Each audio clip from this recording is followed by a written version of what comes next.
Welcome back, Sleepers of the Sands, to another fabulous week of Dune Awakening. We got everything kicking off the exact way that we wanted to be kicking off this week. That's right. I'm still working, but I got enough time to jump in here and spend it with you guys because that's my favorite thing to do on my free time. So I'm going to keep doing that. We got a few things that we can look at here tonight before we get started because there are some absolutely things. Culiano, woo! Back to you, brother. I'm so glad to see you back inside of the stream and chatting with me. It's great to have you guys. Everyone jump in and make sure that you're saying hello to me at least sometime during the night because there's always time to be nice, to say hello. We all love each other. We all want to be friends. We all want to say hello to the Nerdbird. Trying to adjust a little few things. We do have a few things I want to look at before we get started and burning through all of the other content that we have going on today here in Dune. We are yet to actually find out when we are getting chapter 3, which is kind of sad, but hey, it is coming. Don't worry about it. We are going to have chapter 3 at some point in the near future. We just have to kind of keep ourselves busy until that time comes. In the meantime, we have a lot of stuff that we should be happy about because we are still running hardcore there on the Dune Awakening Steam chart site. Let's see if we can pull this thing up. Boom, boom, boom, boom, boom, boom, boom, boom, boom. Oh, there's Steam. That's completely the wrong window. I need to literally pay somebody to be able to do this for me. As you can see on our Steam charts this week, look at this. We just keep going up and up and up. Now, I did have somebody comment to me. Am I catching up almost into Dura? All right, Culiano. Dude, you're going to be there really soon. Don't even worry about it, brother. Like, once you start hitting that Dura aluminum, just go big on those water cisterns. Like, don't stop. Build the crap out of water cisterns. Get you a huge water pool. Then try to adapt to energy, and then try to get the death stills so that you can really just be pumping out water left and right.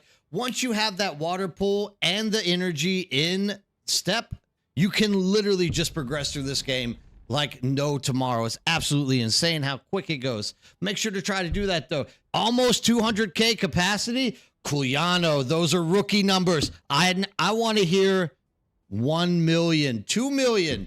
Even once you start hitting that duraluminum up, 3 million. Trust me, you won't regret it.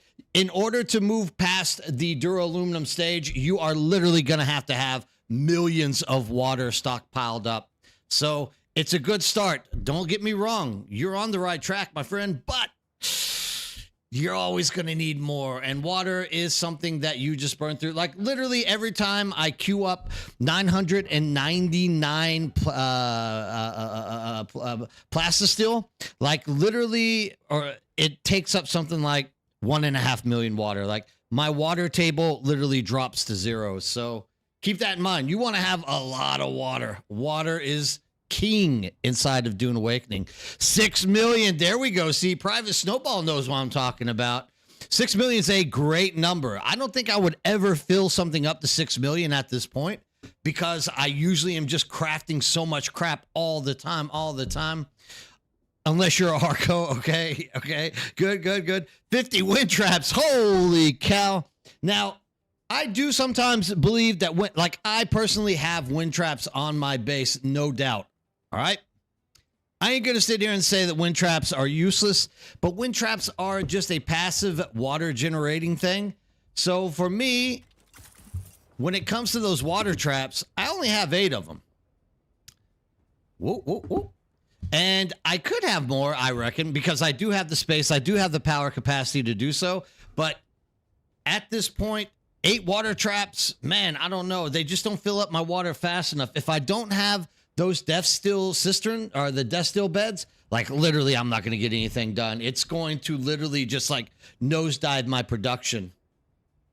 Oh, well, I mean, if you're in the deep desert and you are really going hardcore on the reprocessing part of this game, yeah, I could definitely see that kind of number like really building up and giving you a reason to kind of get out there and have that many. Although, once again, you have to also remember that you're having to build the filters for these bad boys. Those filters do take up a lot of time, energy, and space. Cuyano, not going to push right now since plan to move base. Currently, my base is near Anvil. Okay, I mean, the Anvil's right there. I mean, that's where you should be at this point. You're planning to move near aluminum? Absolutely. I'll give you a tip. If you look at the map, Cuyano, so the deep desert's just pushed out, but we do have the Anvil right here. If you come into the shield wall, anything over in this area close to Sentinel City is going to be jackpot for you. The reason why I'm saying that is not only do you have like infinite aluminum up on this little ridge and all the way back around here, like you can figure eight, like infinite loop these things to just get aluminum all day, all night. But right here is that one special place that if you're not jumping out to the deep desert and grinding out these things, you are getting industrial pumps. And in order to upgrade all of your water supply, you have to have infinite industrial pumps. Man, you can never have enough of those. In fact, this is the number one thing that I believe if you stockpile right now and server mergers do eventually happen, people do come back into the game, they're going to want to be building stuff. The one thing that you can sell for absolutely its weight in spice, the industrial pump. It is hot. You need it for everything that you're basically doing. You cannot discount how important the industrial pump is out there in the world of Dune. Trust me, you need it. Camotes, good morning. What's up? How's it going? It is morning for you guys, is it not? Yeah, it's kind of evening for me. I kind of started a little bit early tonight because I do like getting in there and mixing it up with the EU crowd. I don't get to see you guys enough during the week. I'm usually like catering off to the NA crowd there in the morning times where I do get to bump into a few of you, but I like to get in here in the mainstream times of EU so that I have a chance to, you know, rock it up and hear everyone's opinion on this side of the pond. 4 a.m. Yes, that means Camotes, you are still in the U.S. Yeah. All right. Nah, look at that. 10 a.m. for U.S. Yeah, are you in U.S., Kulano? I thought you were in Europe. So is East Coast 10 a.m. already? Holy smokes, it is. It is the perfect time to be mixing up with NA. I take it back. I'm here for all NA people right now and the few Europeans that are still awake, wanting to talk to me in live chat. Love you guys. Now, as we were kind of jumping into it, before we started getting all the questions and everyone talking, just look at these numbers. Guys, once again, I could not be more proud of us with Dune at this point because look at this. We are literally still in the positive. The numbers have kind of gone up and down a bit. We did hit like a peak at around like 10,006. And then we kind of dropped down to 8, and now we're dropped down to 8 again. So it looks like we might be going into like a downturn again, unfortunately. This is not something that I really am happy about because, you know, obviously I want to keep seeing the game growing. But I believe people got a little bit excited there for a minute, jumped in hoping that Chapter 3 was going to get released really quickly and started fiddling around with their bases and then realized they probably still have a lot of time left before that happens. So absolutely, you know, we kind of we want to keep it right around that line. That line right there is about 10,000. So as long as we keep it around it, we can do a little bit better. But we're still in the positive. So 7.96%. It isn't the best, but at least we're hitting peak numbers around 10,600. So I'm going to be happy with that for the week. Hopefully, we still get people coming in here as the week burns through. Other things that we could look at today is all of these new traits that are coming up inside of the game here pretty soon. This is, of course, on Reddit. You can get your hands on it. If you haven't seen this, you should be. Connect Down, what's up? Good morning. How's it going? You should be getting your hands on it and just kind of taking a look because there are quite a few great skills that you might want to be aiming at, trying to get your mind wrapped around and planning out what your next step in the deep desert is going to be for you when you're playing this game. For example, with combat, they have extra skill points. I heard someone the other day actually mention to me that they wish they could get more skill points. And, voila, skill points, gain additional skill points up to 54. That's a lot of skill points. So those skill points are going to be able to mesh together so that quite possibly you can make that hybrid melee slash range build, or even farming slash melee build. It's going to give us a lot of options here in the future. So make sure that you are diving into that. If you want to know my opinion on things, or you want to look through these with me, just say so. I'd love to sit down and talk. Kneptang, what are you up to today? How is your day going, my friend? Is everything good in the land of Germany? No one is worried about being invaded at this point, hopefully. I know that there is some concern in some parts of the world, but I kind of feel like we'll be okay. Hopefully, crossing fingers for this one. Oh, gotcha. Culano, gotcha. I'm a little bit thirsty, it looks like. I should probably drink some water. You created a character on Cetus a few days ago. Well, Komotes, where are you at on Cetus?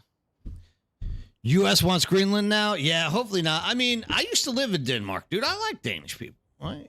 I know that Denmark annexed Greenland as well, but, I'm not going to get into the deep politics of it.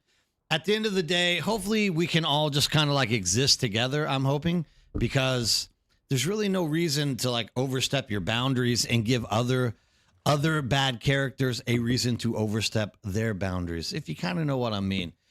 There are some other countries out there that I'm a little more worried about when it comes to whether they are going to do the right things whenever somebody starts taking other countries over. But, at the end of the day, like, this is not for me to like get into. I'm not really a political guy, and I don't want to get anyone upset out here talking about politics and that and such, but just hopefully we can all kind of get together and, be happy. What's the song that Maduro was singing before he got captured? Don't worry, be happy. Trying to fix up my display here because my screen keeps shutting off and there's nothing I can do to keep it up. I now hear that didn't sound very good. I know. These are the possibilities of when I start talking to people. Anyways, let's see. Maybe this will solve it. Either way, today, what we need to kind of look at is hopefully wondering, did everybody, hey, Mature Gamer, what's up? Did everybody get their spot in the deep desert? Is everyone happy where they were able to set their bases up? Where were you around everything that you were trying to get into? Can we talk about politics around the number of large spice fields this week? Let me tell you one thing, Snowball. Funcom has no love for us. If there's anything I can say that I know about Funcom, they don't love us. They act like they love us. We give them our money, but then they only give us 3 spice fields. That right there is harsh. There is one good positive to this, though, Snowball.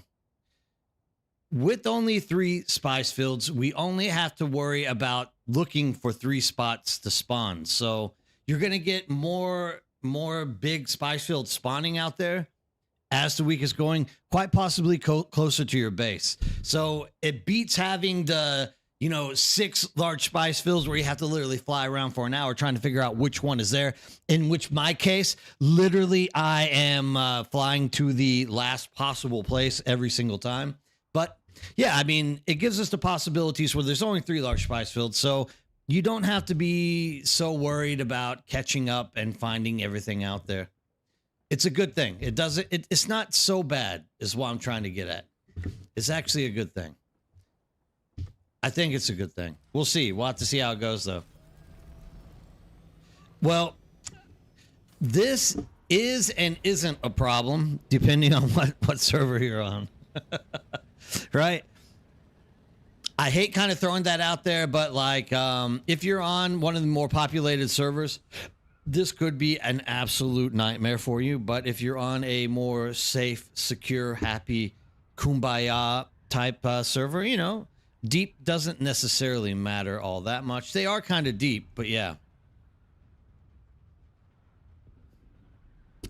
I wouldn't mind having one closer. And I mean, yesterday, Was it yesterday? Yeah, yesterday in the morning, I was in the Discord talking with a few guys as I was flying around, trying to like scan the whole deep desert and like kind of like come up with different areas that would be more beneficial for everybody for the weekly resource gathering video. But you know, as I kept gliding around the deep desert, I just kept noticing that no large spice fields were popping up.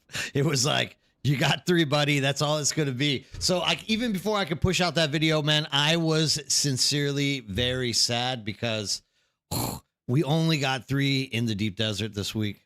But once again, like less ground to cover. You know, if you like tie off the east side and notice that neither one are up, you know where it's going to be. So you don't have to fly around all crazy and stuff. Pretty easy to get your hands on them.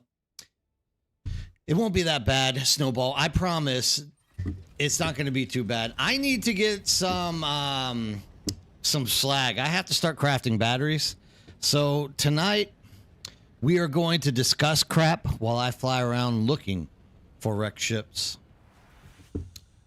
If you're on Cetus and you know a wrecked ship, just let me know. I'd love to jump in there.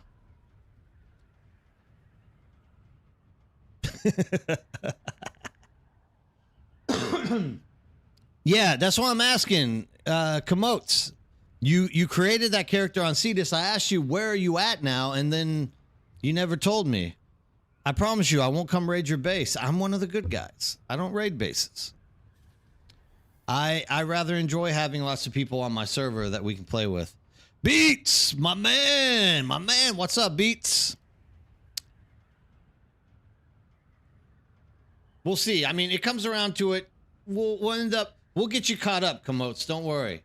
Like, you are one of many at this point who are literally just like getting lined up to have a bright future on Cetus.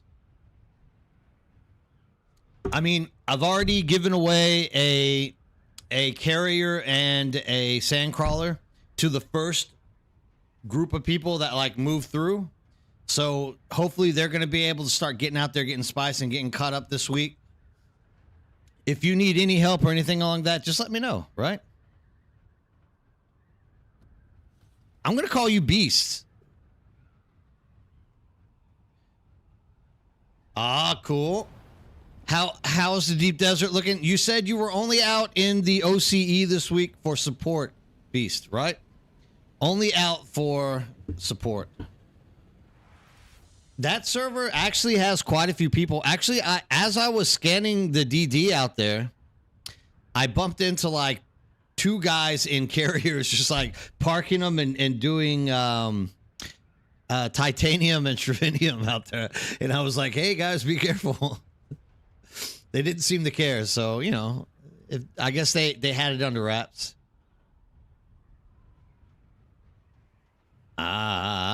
Understood.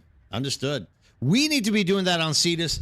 Definitely more labs need to be ran with us. Like, that is just what we should be doing.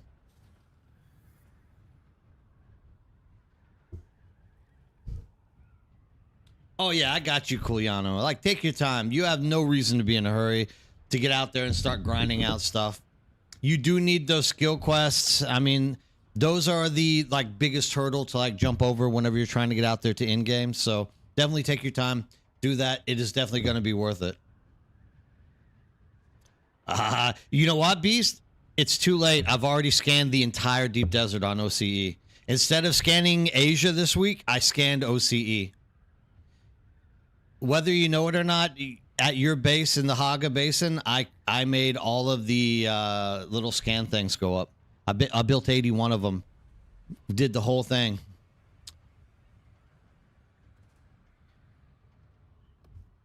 Oh, swordsman. Yeah, dude. At some point you get to those last quests in which you're like stuck having to like do one skill like 20 times on certain types of people. I forgot to comb my hair. I'm going to comb my hair now. You guys can you can lavish in my beauty as I'm combing my beautiful Goldilocks back.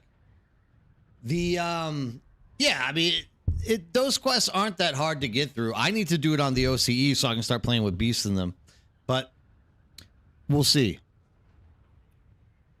Yeah, the voice skill. Oh, yeah. the voice skill. This is one thing that I definitely hate about just cruising the deep desert for no reason. Well, I mean, I do have a reason, but like you never find these little wrecked ships when you're just like floating about. But you see them nonstop whenever you're freaking carrying a sandcrawler out to a spice field. So what I'm going to do is fly to spice fields and hope that I find something along the way.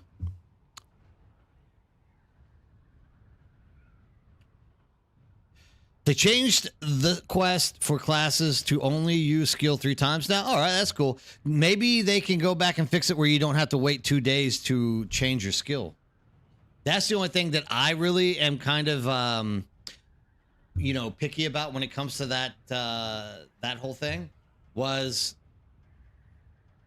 I don't care that I had to do the skill 20 times or whatnot. What I was pissed off about was I had to do the skill and then I had to wait for it to be reset. And actually, my first character, I didn't have this thing. Absolutely, Beast, you're right. That's one of those advantages that's going to be coming around for us. Actually, with my first character, they had it bugged where if you jumped into the deep desert, it would reset your skill reset timer. So you could actually jump back and forth and reset as many times as you wanted. But now they fixed it. So now you're literally like sitting there for like 2 days doing nothing. Yeah, I can't wait for that, dude. Melange is actually becoming more and more important as the game goes. There's nothing wrong with that. And being able to actually respec yourself with Spice Melange, oh, that's going to be great. Do I believe that 50,000 Spice Melange for a solo player is enough for Act 3? Oh, yeah. I mean, 50,000 is a lot of Spice Melange. You need a las gun and schematic is eluding you. Snowball, you are just one among many thousands of people who wish they could get their hands on that the black market las gun. Here, this is going to be my suggestion for you. Don't necessarily be running out there for the black market las gun. Go to the Aero and get the T5 version of the las gun. It hits almost as hard as that las gun, and it's a lot easier to get your hands on. More people I know are getting their las gun from the Aero than actually running out there trying to beat their heads against the wall to get through the testing stations out in the PvP zones for that. So, yeah, I mean, just go hardcore in that Aero. That's where you're going to find that las gun. It'll come to you a lot easier. You'll like it there, trust me. Dracula Pablo Escobar simulator. Kind of. I mean, considering the fact that you can literally drain the blood out of the body and then wrap it up and put it in a death seal afterwards, that's pretty, you know, crazy, right? What are we doing, Snowball and Reset? You've been going A2, A3. Okay. Don't just do A2, A3. Do the entire row, brother. Like, you got to hit all that up.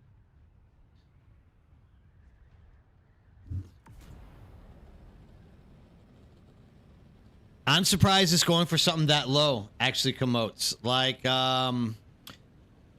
the one thing that making the single loot table actually did for the future of this game is guarantee us that there is going to be at least some blueprints that have very solid value to. Like that las gun at 1%. 150 mil sounds about right now for the amount of people I know who like really want to get their hands on it. It's just too bad that, you know, it's 1%.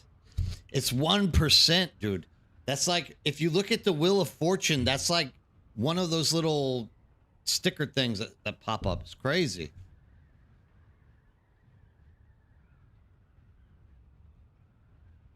It's only A1, A2? Oh, okay. Dude, Snowball, you just taught me something I didn't know. The reason why I thought it was cross all of them is because I get the same crap from all of those. Like, and when I say crap, I mean crap that I'm not going to use.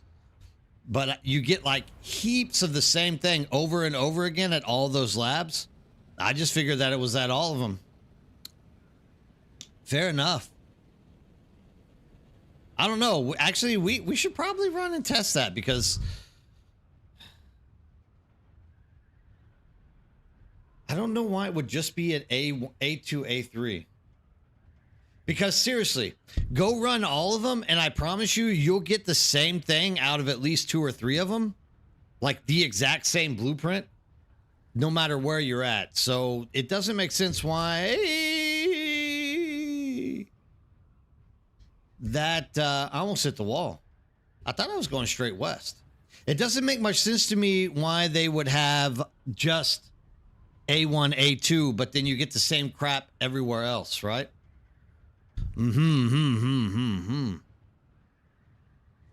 Yeah, that last gun will be a hot item.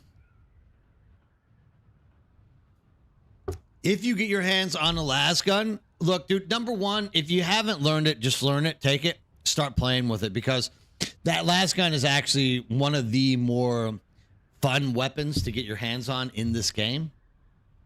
But like, also, if you are not like gunning to like raid someone's base or like cut someone's wings off, like you can become giga rich really, really quick. Now, I'm not saying you're going to be able to buy it for like 100 or sell it for like 150 mil. I don't think anyone's actually going to have the, well, I mean, I'm sure there are some people that have the money for it, but I definitely would guess that you could probably get around 50 to 70 million and you could sell that thing right now. There's definitely quite a few people that are floating around with that kind of money. Guaranteed. 150 mil, a bit of a stretch. But then again, I mean, you also can just go get like Solari from Chinese gold farmers as well for like 35 bucks. You can get something like 100 million. So I guess it's not that. Beast Coast Farmer, Beast Coast, what's up, brother? How's it going? Nice to see you again. Way to jump in. Should have said hello to me, man. I get so sad you guys don't want to say hi to me. There has been like every game that I've ever played in reports that there's dupes. How dupes happen in any game I've ever played. The only game I've ever been able to really understand how dupes work. Hey, Banda, what's up? How's it going? Good evening. How's it going? The only game that I've ever been able to figure out how dupes work in is in Conan Exiles, because you could literally like load your inventory up with crap and the server would go down and it would dupe it. I didn't do it, but I could understand how that happens. With this game, I don't know, dude. I don't know how you would even go about duping shit. That is for people that are a hell of a lot smarter than I'm ever going to be. But there has been some reports of people duping. Whether it's true or not, I don't know. There are some pretty filthy rich people. And like I said, it is possible at this point to literally go to a Chinese gold farm site and get like 100 million Solari for like 35 US dollars. Grandpa Origami, hey, what's up? Nice to see you back in chat. How's it going? It does. It does. And see, that's the thing with Star Citizen, though. Like, because Star Citizen isn't like a real boy, it's still like the Pinocchio of games. You know, having the Chinese gold farmers out there selling you like all the credits and then you just going and buying the ships. At this point, I don't think it's that big of a deal, because at some point they're going to reset the server again and you lose all those ships. So it starts the economy back and back and back. So like, at least look at that, dude. I have not seen one small wreck ship yet.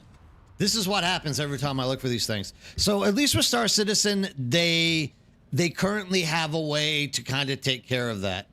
I mean, they allow it to happen to a certain degree, and you know, it fluctuates. But in this game, like, we are playing a long, persistent, non-changing, like server orientated type game. So if we are getting these Chinese gold sellers out here doing that, dropping lots of gold, it does mess with the economy. And it does make it where buying a las gun for 150 million isn't impossible. So I'm hoping that that gets looked at in the near future. But, you know, at the same time, I don't know. I wonder how healthy individual gamers economy is on big servers like Harmony at the moment, because if they're doing really well on Harmony, like if it's bustling, if people are actually making Solari, then, you know, who cares if there's a little Chinese gold coming in and out, right? In modern day gaming, you're never going to get rid of those, dude. It's never going to happen. You got 4 million for tread bike schematic? Okay. Yeah, I mean, one of the bigger things that you actually, if you're not into spicing, like if you don't like spicing, this is once again one of these issues that I like have come to like, I can't get myself into grips with, because I'm still kind of mad at Funcom for the fact that they aren't fixing faction in the game. But like, I started out a Harkonnen, and as a Harkonnen, we never can win on this server. Like even now, there's no way a Harkonnen's gonna, oh, actually I should go capture this point. Oh, there's 2 points I can actually start capture this week. So you're never gonna win if you're Harkonnen. And it's just proven. Even whenever they've lost like 9 weeks in a row now, they're not gonna win. It's because it's not balanced for whatever reason. But just by joining the Atreides side and getting access to those NPC vendors for the Landsrad, like literally, dude, you can take things like the centrifuge, the soft treads, the engine, the buggy, Mark 6 buggy cutter array. Like you can take those things and you can make a killing out there, dude. Like you can make a lot of money on those things. So, hey, Dark Wolf, what's up? So like, if you aren't into the whole farming side of the game, or like you're just not interested in, let's say, spicing up crap, like, dude, at least be buying those blueprints and just making a profit on them, because there are people who are gonna, that centrifuge on your spice crawler literally burns out after like 2 days of hard spicing. So if you can get your hands on it, sell it. And I mean, sell it for like 10 mil, 20 mil, somewhere in there. Dude, I guarantee people will buy it. Guarantee it. I think we're about to have a ship fall down. Maybe not. Those are just floaters. One time about like 6 months ago, not 6 months, I guess like 2.5 months ago, I like had a live stream where I was like, I am going to find as many small wreck ships as I can to see what this new loot table is all about. I flew around for like 3.5 hours and didn't see a single small shipwreck. It looks like this might be the case tonight as well. Beast, what we got?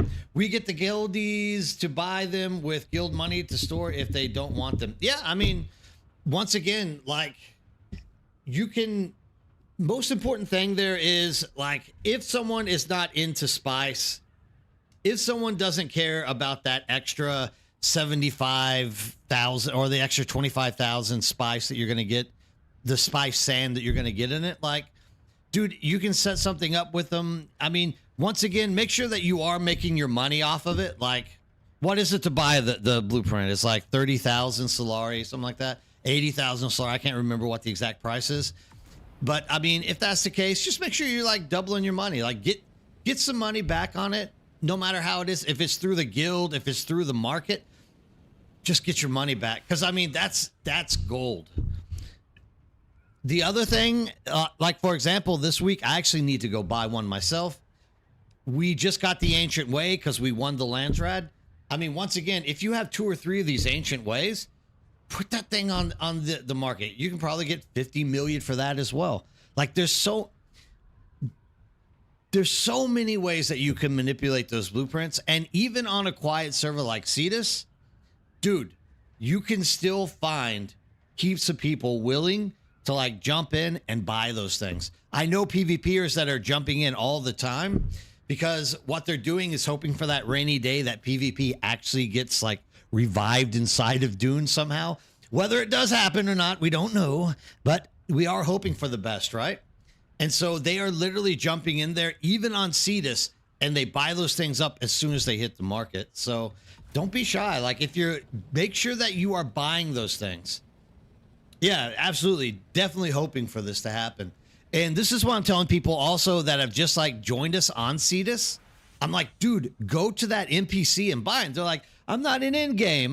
There's no reason I'm not going to use it. I'm like, you don't need to use it. What you need is to be accumulating that wealth. Like this thing is an investment. That blueprint is an investment in the game. So pick it up, store it somewhere, and then sell it on the market at a later time. And you're going to like 100 times the profit that you spent on the thing to begin with. Trust me, you should be going to those NPCs for Landsrad nonstop. Not only that, but you should probably be getting all the other Landsrad tokens that you should be getting as well. Like a lot of people aren't picking up their rewards from Landsrad every week. Dude, you should be keep an eye on that and like go pick up your rewards from Landsrad. Like it's huge. Like there's no reason why you shouldn't be picking those. To say the least, you're getting 10,000 Solari, dude, from every single one of them, more or less. So like, if you're not picking them up, like, I don't know what you're doing. All right, we're going to land and we're going to discover where these control points are. I'm picking them up. There's a guy who plays on this server who like literally hogs all of these things like endlessly. So like, if you can see them open, dude, go get those control points. Especially right now, because, you know, you get good stuff out of it. All right, let's land. Let's have a peek. Is Landsrad also getting reworked for Chapter 3? Not that I know of. Well, it is in the sense that there are like quests. There's more quest-orientated crap that's going into the PvE aspect of Landsrad, from what I've understood.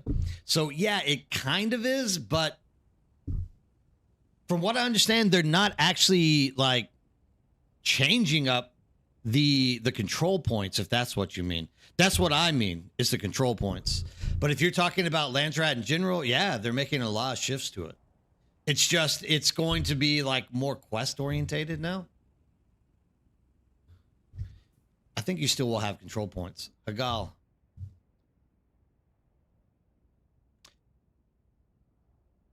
We still, though, literally have to wait and see exactly what that's going to be, though, right?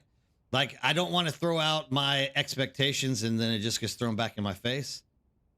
But I'm guessing we will just need to wait and see exactly. Oh, G6.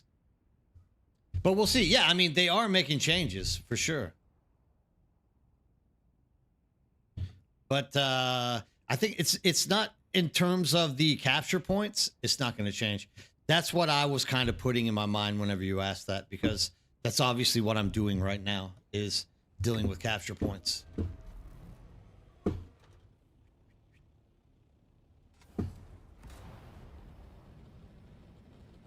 They're taking away capture points? Oof. I mean, that's going to be interesting. I didn't hear that they were taking them away. I wonder, though. Because Joel does say in the second day interview that they are going to rework, after Chapter 3, rework the way control points work with, in terms of quests. Like, capture 3 control points in order to get this or that. I mean, if the control points are, I mean, it's not the last thing, but, oof. I don't know. Let's look into that a little bit more. I kind of took it as they're leaving the deep desert alone for right now, and then later they're going to come back and do control points with quests attached to them. But maybe you're right. I don't know. We need to take a look into that. I haven't actually seen anything, though. If anyone's out there and you're bored and you have Google and you're not like flying around like me, could you type that in and see what the official, if there's any official announcements for like what they're planning to do with Landsrad control points? Because I think that's a little bit extreme if they just take them out over Chapter 3. I think I saw Tisada down here somewhere. Where we at? I just won. control point. No. Parada? Taggle? No. No.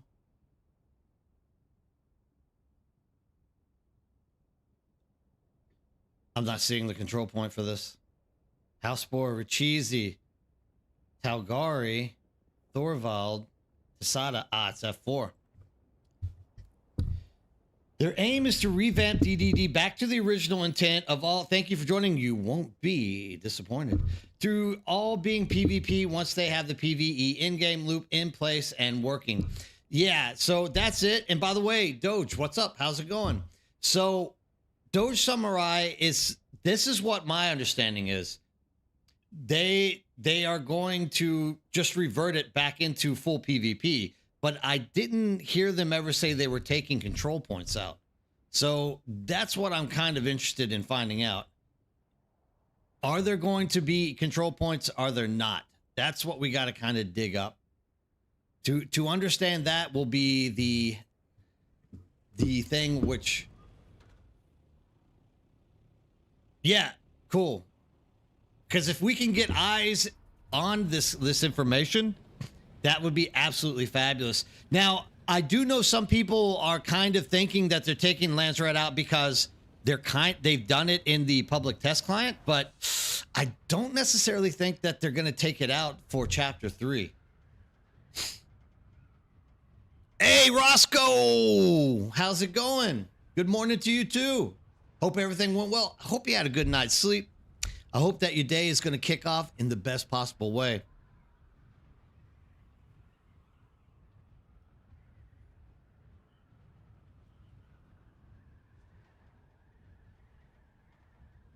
So they have actually implemented the playable missions for Lanzaret. Oh no, that's just Chapter 3, Culiano. Yeah. I got you. That's not necessarily like rebuilding the entirety of the Lanzaret control points. Yeah, they're. I don't necessarily think they've rebuilt it, but I think that they've just improved on it. Zoom in, you can't see control points as a task or points. Hold on. I'm about to land, and then we'll take a look. Oh, yeah, but the problem with that is, like, this is the reason why I'm not going to jump into that train just yet. Definitely, like, a week later, they're going to announce it, and you guys are going to be like, I told you, Nerdbird, what the hell's wrong with you? But the reason why I'm not officially jumping on that train is because even though you get that control point, it disappears pretty far out. Like, you actually have to zoom in on it in order to get that to come out. So it is possible that they're just like searching around and you're just not seeing it. I don't know personally.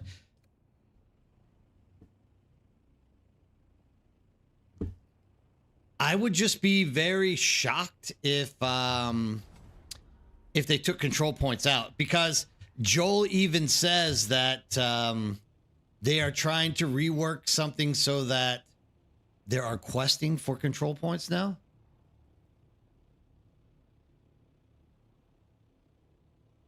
Well, like Method. Oh, I guess Method does show Lanzaret control points, don't they?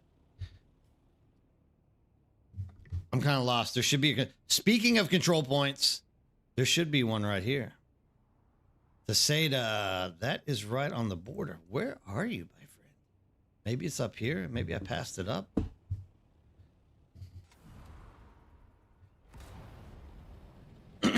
How do you send me a DM?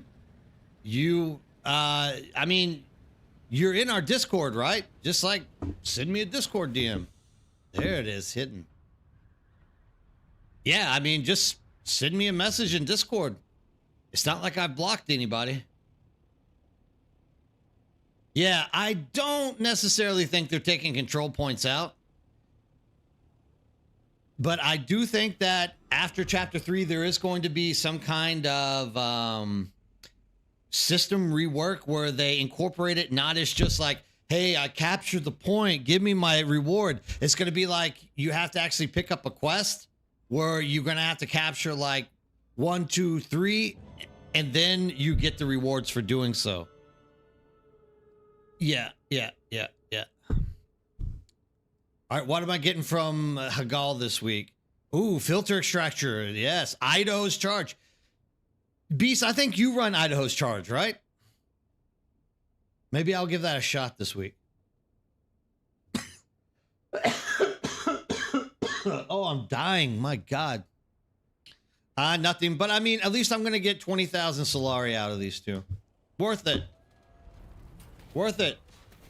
Big thing that they're wanting to rework with the CP is making some of them no-fly zones to force ground PvP. Now, is that something you've heard, Doge Samurai, or is that like something you think would work with it? Not calling you out, but I have heard people say that, but I can't recall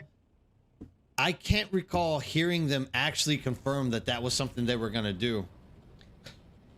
Because that would actually, once again, that would actually be leading the game. That would actually be leading the game in the direction that I've been preaching forever. Not just me, like everyone. I'm not taking full credit for this thing. Like everyone's in the same boat about there being like zero reason to have ground vehicles or faction or stuff like this. So now if you have a control point that forces you out of the air and it's a quite sizable area, now you have an event. Now you have a reason that you're not ganking someone. You're actually going into an event to capture it, which is awesome. I do really, really hope that they incorporate crap like that into the game. Like nothing will make me happier than being able to see events of some sort. Even that's kind of like a low budget, like garbage event where it's just like, go get the capture point and you can't fly, but at least it's something, right? I don't necessarily think the reward is all that great, but at least it's something. And we'll have to see. That's just me guessing. Maybe you'll get like crazy good rewards for being able to do that, in which you should, because it is a PvP function, which makes it an in-game function, which makes it the hardest content in the game to be dealing with. Grandpa Origami, no fly zone harvesting, be bad. But yeah, you won't be able to get that sandcrawler into your spice pits if that's the case. Walker engine goes pretty hard. It does. You can zoom that thing up there. Get that Mark 6 advanced engine. You get like 1 or 2 more kilometers per hour. Should be on a control point where you can only get there with vehicles or a dungeon. Yeah, absolutely. Or ride the worm. There we go, Beast. Everyone jumps on the worm and the worm takes us into the PvP zone. Yes, there's a reason for the worm. Rework control point systems and redo. Yeah, that's what they were saying, Private Snowball. That's exactly what they were saying. JP, sorry, I didn't see your hello. How's it going, JP? What's up today? My man. Myrtle Kimbert. Man, I spent 600 spies to unlock control points and get beaten to the punch.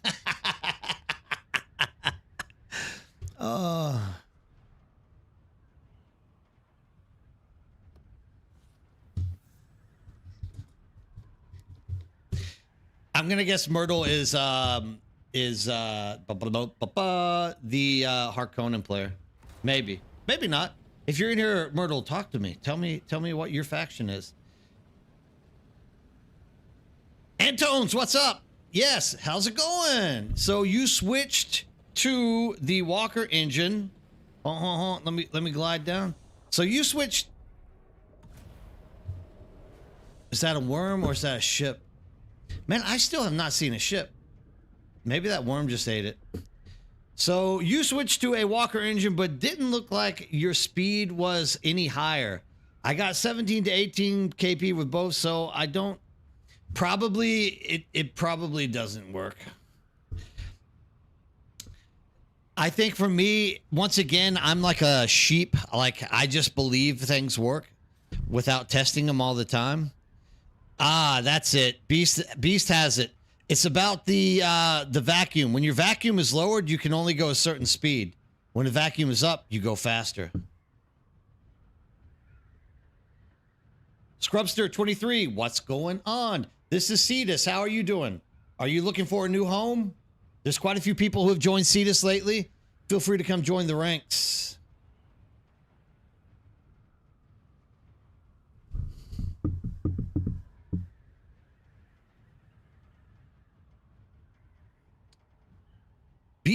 Beast got all the answers, dude. That's why I love having him around. Definitely hooks me up with the right stuff. There it is. It's all about that top speed, yeah. When the worm comes a knocking, you start rocking back to your crawler faster. Ooh, it's not the non-variable speed only. That's only useful for a worm or yes, exactly. Exactly, Antones. That's all that gets useful for. It's either when the worm comes to knocking or when PvP comes to rocking.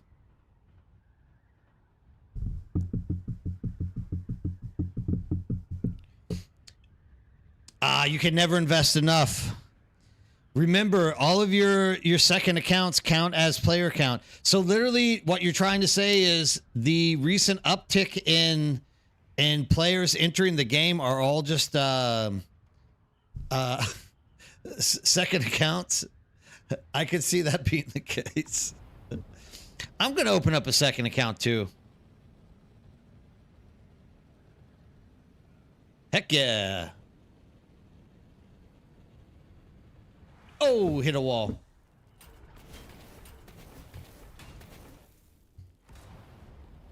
Can a man not find a small wrecked ship in this desert? It's not looking like it. I'd probably pass like 20 of them up, and I'm just like reading chat, talking to you guys instead. I realized that after I typed it. Sorry. What?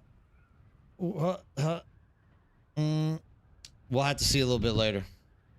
When you see worm popping up, it's run, Forrest, run. It definitely is. Unless you got some mad sugar wire skills like me. I got away from him the other day. Granted, he was aiming for my crawler and my carrier, so I'm guessing that's what got me away with my sugar wire, but you know. Second, third, 10th accounts work for one EVE Online, I guess.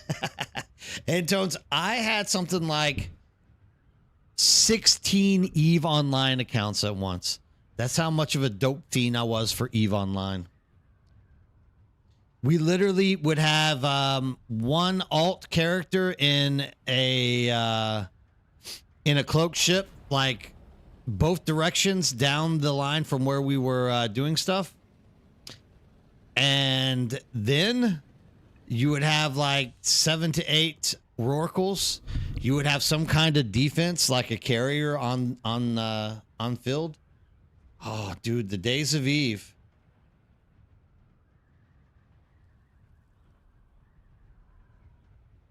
Dude, I can't find a goddamn shipwreck. Dude, shipwrecks don't exist for me. This one does. I guess I'll just jump down here. I might as well do this since there is no small shipwrecks. I can just loot the crap out of here.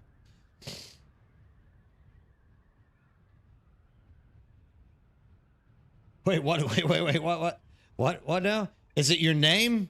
Dude, I call you Beasts and you get mad at me every time. You're like, it's Beast. There's something mentally that makes that Z want to go to the end of your name for some reason. I don't know why. It just be who I am. In the server I'm in, the more shipwrecks than spy. Oh, okay. Same one. Yeah, we got that. The best way to look for ships is to start at I row and then fly down the middle. Each row, skip populated distances.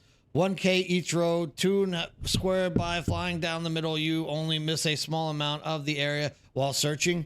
I mean, okay, I'll do that. But I mean, I never get anything good out. I always get the wave the miser out of this damn ship anyways. We're going to go, dude. We're taking another route. We're going downtown, back up to the eye.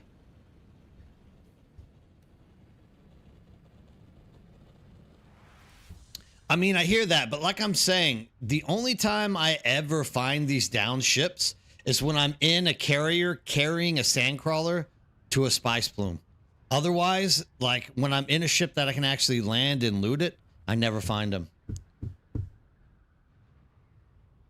Okay, so Cat Weasel. By the way, Cat Weasel, how's it going?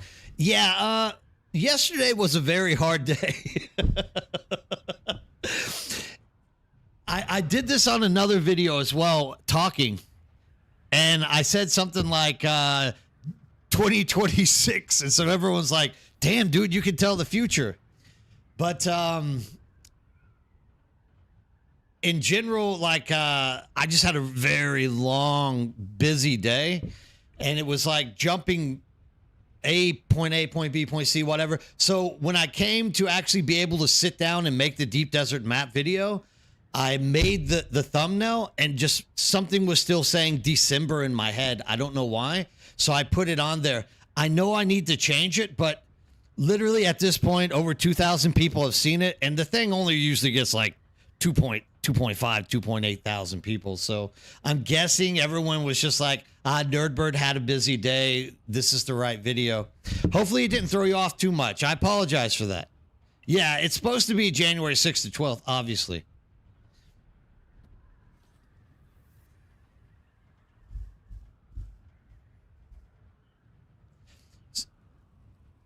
Really? You got to be at 4 to 500? Really? Oh, here comes some competition right here.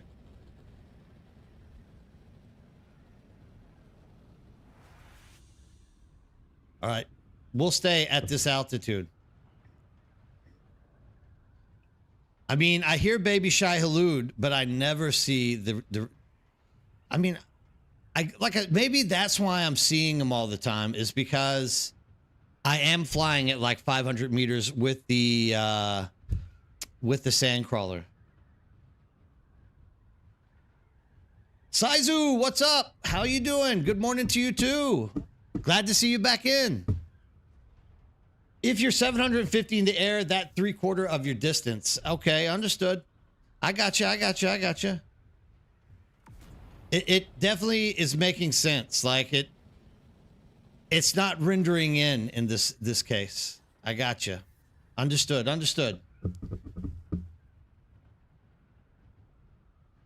Yeah, check that out for us. Like, that's awesome to know. If we can get a positive ID on that concept, that would work out really well for us. I'm really hoping though that they don't take out control points. Like,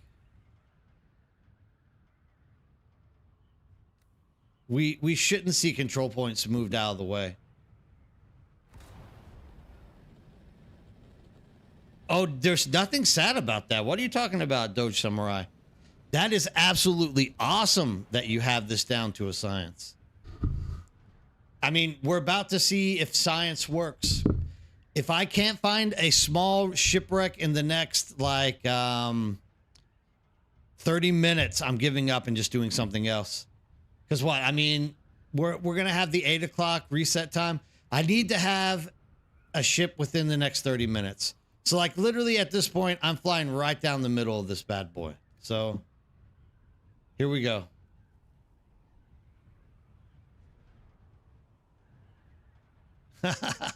Nothing is useless. I don't know what you're talking about. Those are quality, prime, informative, quizzical things that you guys are working out. I couldn't think of anything else to say nice. You already built your outpost in the deep desert, and no problem. You're also busy. Yeah, sometimes, Cat Weasel. Actually, it's just for this month. January, because I took on a winter semester course, of which, funny enough, today when I was in class talking to my students, I actually had students that are watching my stream because we were just I'm playing around with them, and I said out of nowhere, I was like, okay, if you can guess my favorite food, I'll let you go 10 minutes early. And like out of nowhere, this student for like randomly said, pulled pork or brisket. And I was like, how now? Where did you get that from? Oh, I've been watching your streams. So I was like, oh, that's pretty cool. So yeah, I got my Korean students watching my streams. But like only for this month, I have a class that goes from 9 until 12. After this month is over, I have all the free time again back in the world. Although next semester is going to be a little more punchy and difficult. But I still should. Is this a falling ship? Am I crazy in thinking? Yeah, it's not. You should be able to see ships falling from the atmosphere like that, though. That is one of my more favorite things to see in this game. You have 3.5 million water, Doge Samurai, and supply that can recycle every 24 hours. Are those all wind traps, or are you doing with death stills? Swordmaster as trooper is in star. Yeah, okay. Beast has you covered there. Thank you, my man. Always, Beast has the answers. You and Doge. I just need to find a ship, Doge. I believe these ships are like immune to me. They don't want me. They don't want me finding them.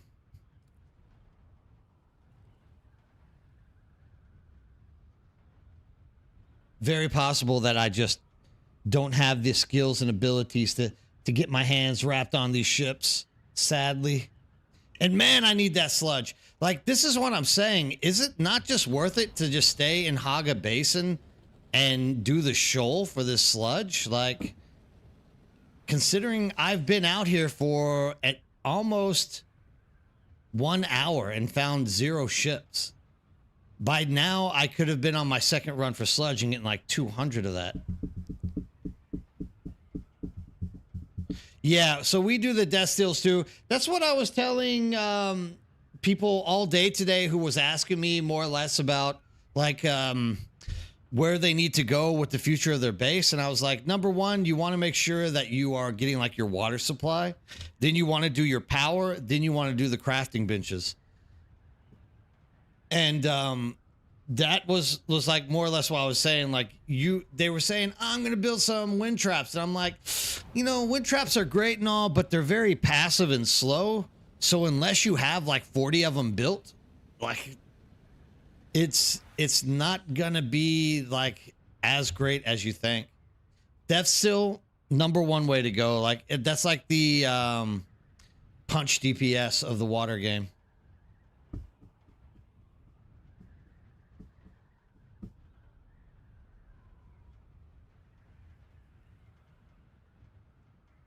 Yeah, I mean, I don't actually mind going out to the shoal and getting the slag, whatever it is, the slag.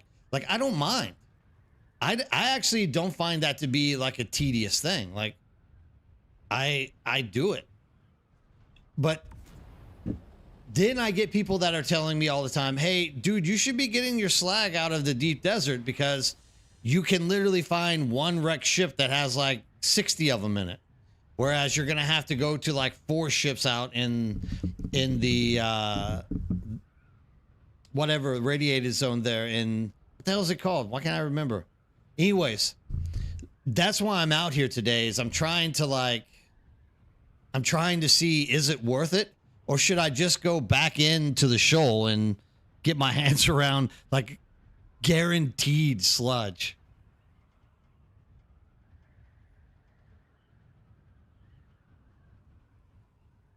Yeah, but I mean, exactly, Doge Samurai. But 6,000 liters of water is like nothing when you're talking about like 3 million, 4 million, 5 million water supply. It is over time. Like I have 8 of these things on my roof. Don't get me wrong. I use them. And I think we actually have one over here, unless this is just like a spice field that's still smoking. I mean, I have these things. It's just whenever I'm going out to the deep desert for like a long extended amount of time, that's whenever I use the wind traps. Like that's whenever they become useful because that's whenever you can literally, you know, not pay attention to it for like 5 or 6 days. When you come back, all of a sudden, wham, you got all of these, all this water. Bloodraven, first of all, how's it going? Nice to see you back in chat. You got your sludge from the DD ships. I never see them when I'm in my scout. Laugh on only. Okay, this is what I'm saying, Blood. The only time I see these goddamn ships is when I'm carrying my sandcrawler to a frickin' same thing. When I'm in my carrier and I'm carrying my frickin' sandcrawler to the spice field, like they're everywhere. Like they're polluted. Like they just completely like are spread everywhere on the ground. As soon as you get into a scout ornithopter, I can't find a single one of these bastards. Like it's just nowhere out there. You gave me DM? All right, I'll check it out here in a second. 20 large wind traps. Crazy. I am busy in my first carry now farming the stuff I need. Yeah, good. Cat Weasel, you're on your way. Like, dude, once you get into that first carrier, oh, dude, you just don't know how lucky you are. Your game changes vastly whenever you get into your first carrier. It just does. You can't beat the first carrier. I'm about to give up on this and just go do this grind for sludge in the shoal because there's absolutely no wrecked ships out here at all. I'm willing to dump an hour, but then I could just dump 20 minutes and get the same amount of sludge, probably more, in the shoal and just not have to worry with it. Exactly, Giuliano. It's Murphy's Law to a T. Like, literally 100%. If you're not looking for it, it's going to be there. If you're looking for it, you're never going to find one. Yeah, I mean, it's just ridiculous.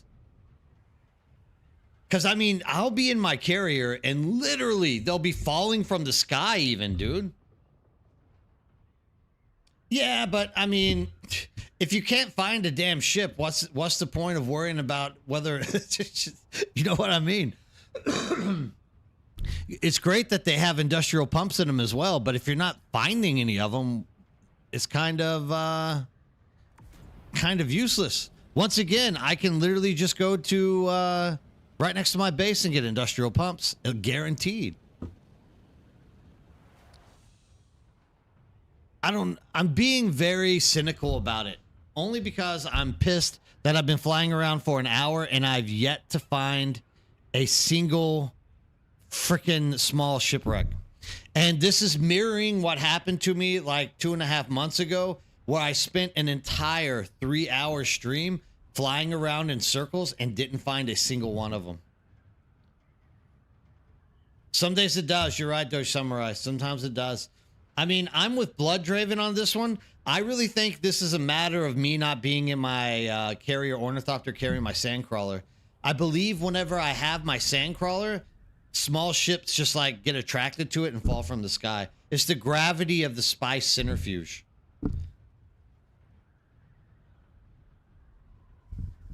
You found a big base, the sub fee finally. Yeah! Dude, I've only done that once. I've been able to find one time a base with the sub fee died, and I was able to get in there. That was like the second day that I came back after my base was destroyed. Like, that was crazy good luck. The base was for sure hackers, dupers. Someone was asking about duping earlier. I don't know. Like, I'm sure that there is duping. There's duping in every game. I just don't know about it in this game. Stacks of 500 of everything, spice, DD mats, etc. Enough to take 3 cargo containers. Holy crap, dude. You could have almost built a carrier with the cargo container to pack all that stuff in it and take it away.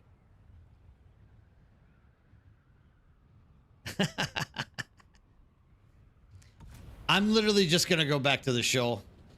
Dude, I was really hoping that there was gonna be some wrecked ships out here, but like, dude, I cannot see them for my life. The shoal is just easy. It's guaranteed. It's boring, but whatever. At least you're guaranteed the slag.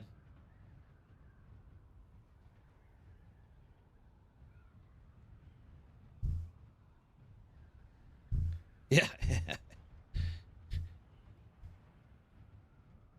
Like, literally, sometimes you can get lucky. I really hope that in the future they do something to, like, guarantee us that, like, the whole, like, decay time of the land claim is just absolutely crazy, man.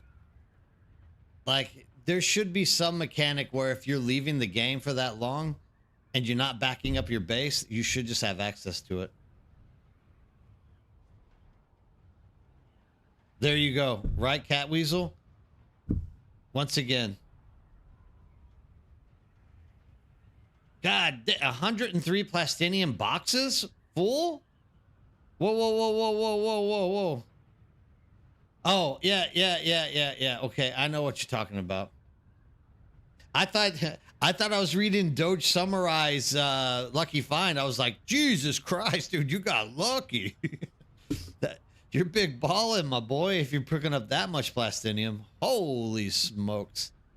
You know how rich you would be? Well, you'd be as rich as Beast. that's kind of where you would end up being. I mean, I'm modest. I think I have like 25,000 plastinium now. I could definitely have more plastinium. A large sandstorm is approaching. I had to dig through every one of your boxes, Beast, because you your crafting table to make the charges for like scanning down the for surveying, it gets deposited into a random box in your base. Dude, I had to go through every one of your boxes, and once again, it's like my luck. The very last one that I looked into was the one where all the charges and the gun went into. It was nuts. Found one based in Ethan shield wall with console on critical, so I'm yeah. Yeah. You gotta keep an eye. You gotta know where those boxes are. So I kind of felt guilty.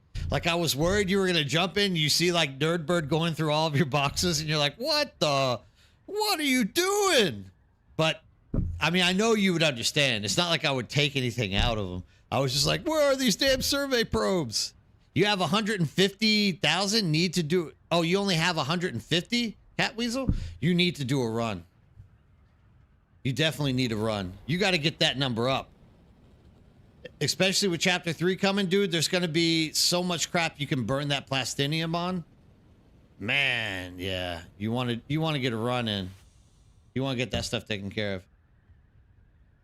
Nah, but you have it laid out really nicely, like where it's even the loot that you get in a certain grid, like H2, C2, yada, yada, yada.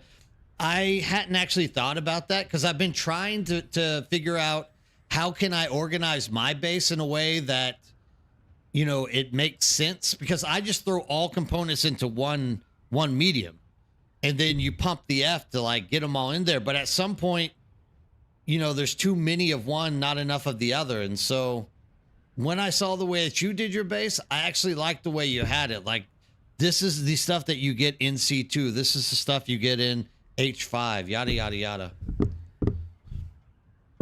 So it works out. It's a very smart, like, organization tactic. 100%. Very, very good organizational tactic. Dude, just meeting people and like taking advice or like looking at the stuff that they do, like you can improve your gameplay so much. Having a community is absolutely the best thing that I mean, this is the largest power that we have in this game, is that you actually have people playing and everyone has like different outlooks on how to do certain things. Man, you can get so much stuff improved so quickly. Gotcha. Yeah. Yeah, circuits are a little bit tough, Grandpa Origami. They can be tough. I mean, it's pretty straightforward, actually. Like, you're literally you're choosing your output storage, and then you set your box to input that. But if you haven't, like, figured out what is what, it can be a little confusing. Exactly. It's kind of like Landsrad.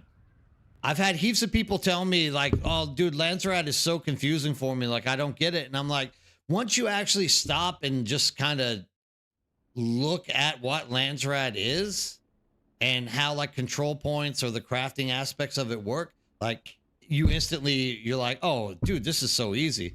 Like, I literally could have been, actually, I'm going to go buy I'm going to go capture my Landsrad stuff right now. So, I mean, you definitely, once it clicks, it gets easy. A lot of these things in this game is like that. Allspice goes into that box, 100%. That's it.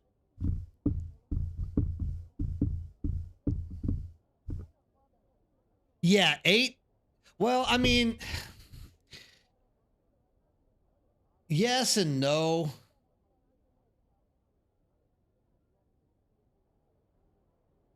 I mean, how many things can you possibly? There's a lot that you can circuit out. Like, don't get me wrong. Like, you could literally individually be circuiting crap out, but like, you could do all refined metals into like circuit two. You could do in Stravinium. The Stravinium strands could be included in that. But like, yeah, no, I as well agree. Like, there could be, but like, you can make 8 work. Like, 8 could definitely is manageable. But I mean, if you 20, yeah, let's do more. But 8's manageable. Like, there's not more than 8 things that I'm crafting right now. Like, I mean, it's not like you can specialize what is going into what, right? So I don't know. Yeah, 20 sounds great.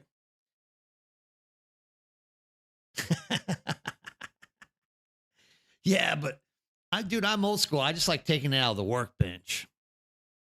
But yeah, if you're mass producing it for like a guild event or stuff like that, yeah, I could definitely see that being the case. 100%. That wouldn't be a bad idea without a doubt. That would be a good idea, actually. Oh, oh, oh. There we go.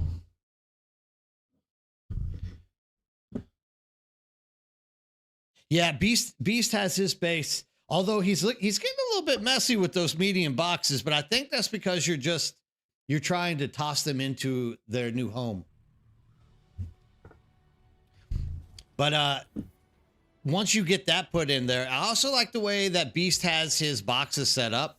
Like, he's made it where they have their own individual room, and there's like a nice, the building piece is like, you would have to see it. It's a very like, it's a smart design. It's a very nice design. Well, see, that's what I'm saying, Doge Samurai. Like, the 8 is manageable because you only really have like, oh, I mean, I guess you could have multiple of each bench that would be specializing in one thing and pushing it out, yada yada, like that. But in the name of the Red Duke, I'm a Red Duke. Okay, look here. Oh, Dune Watcher, replica pulse knife. I might as well take that. I do love my replica pulse knives. The ancient way. That right there, folks. You can make some real money on that one right there. I don't know if I want to spend money on anything else. I have so many Dune Watchers. I guess I could. Might as well. You need the devs to create a button that if I have any amplifiers in a box that I can pull all the others. Yeah, that would be pretty nice as well. You know, I think that they'll end up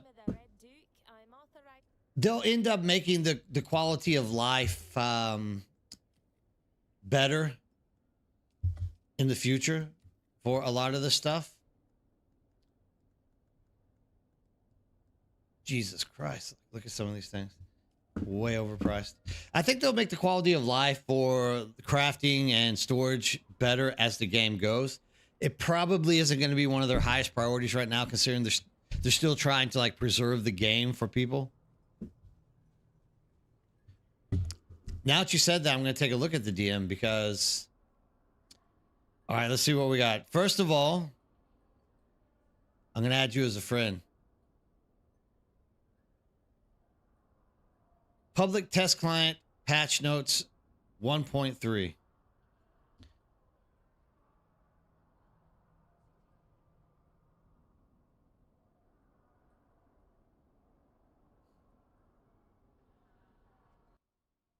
All right, let's take a look here.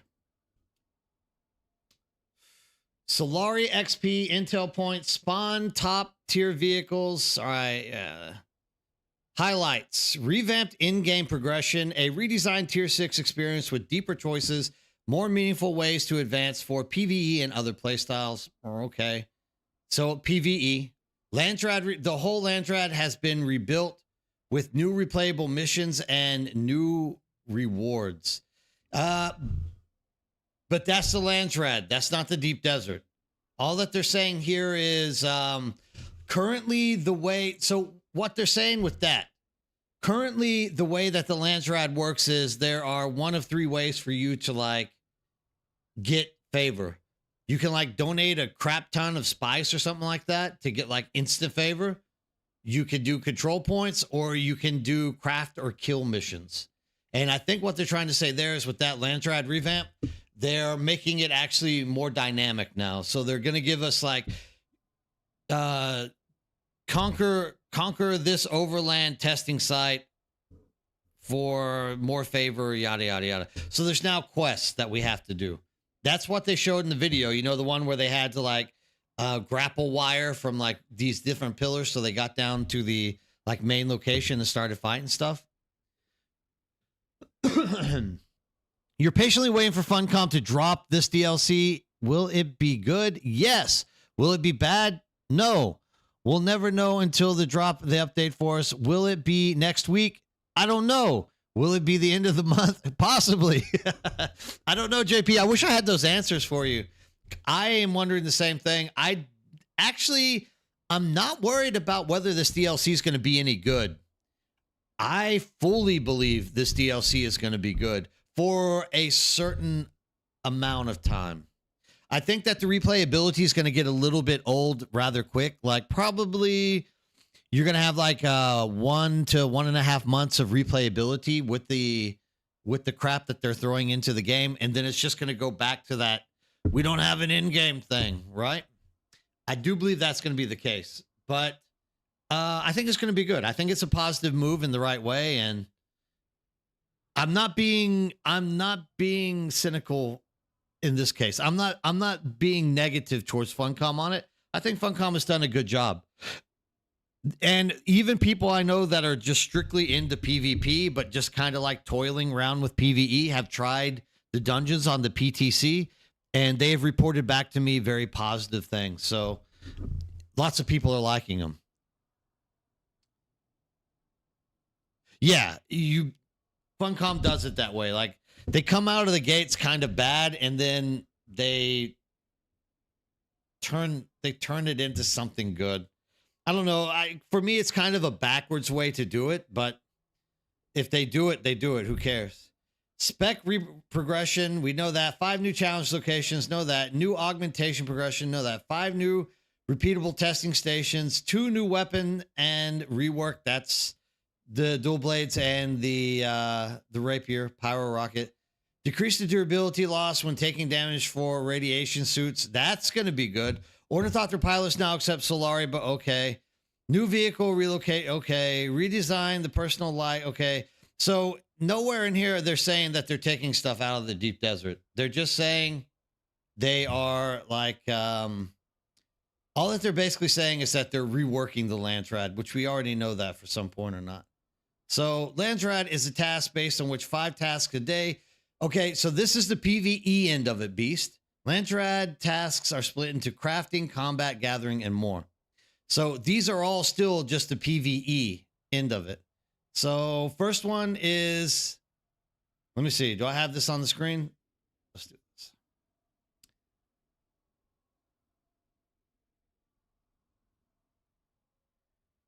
Discord sucks. Discord used to be like very useful, and nowadays Discord just doesn't work the way that it used to be. It used to be better. Doom, doom, doom, doom, doom, doom. There we go. Okay. So taking a look at this now, what Beast has sent me. So House Mortani missions. So yeah, they explained this. This is like a PvE thing, right? So you're going to pick which one you want to do.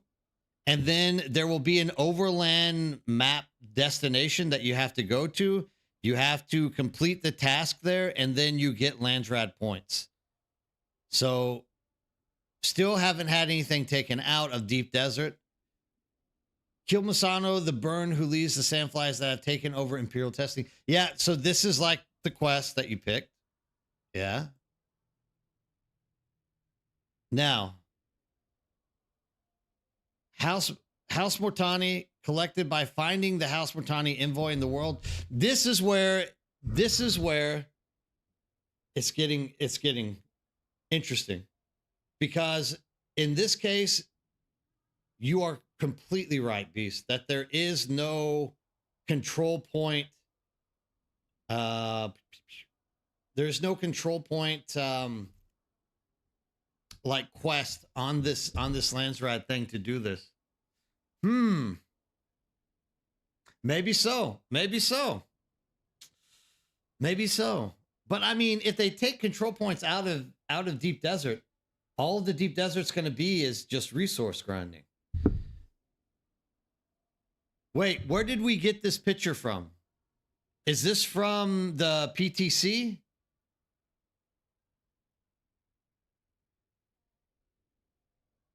If this is from PTC, then we already know that they've like taken the Deep Desert apart. But that's not what they're going to do to the Deep Desert. So if this is crap from, that's from the broadcast. Oh yeah. I mean, literally for the next like 3 to 5 months, the Deep Desert is literally just going to be a farmer / ganker paradise. Oh, that's horrible if that's the case. That's a good eye, Beast, by the way.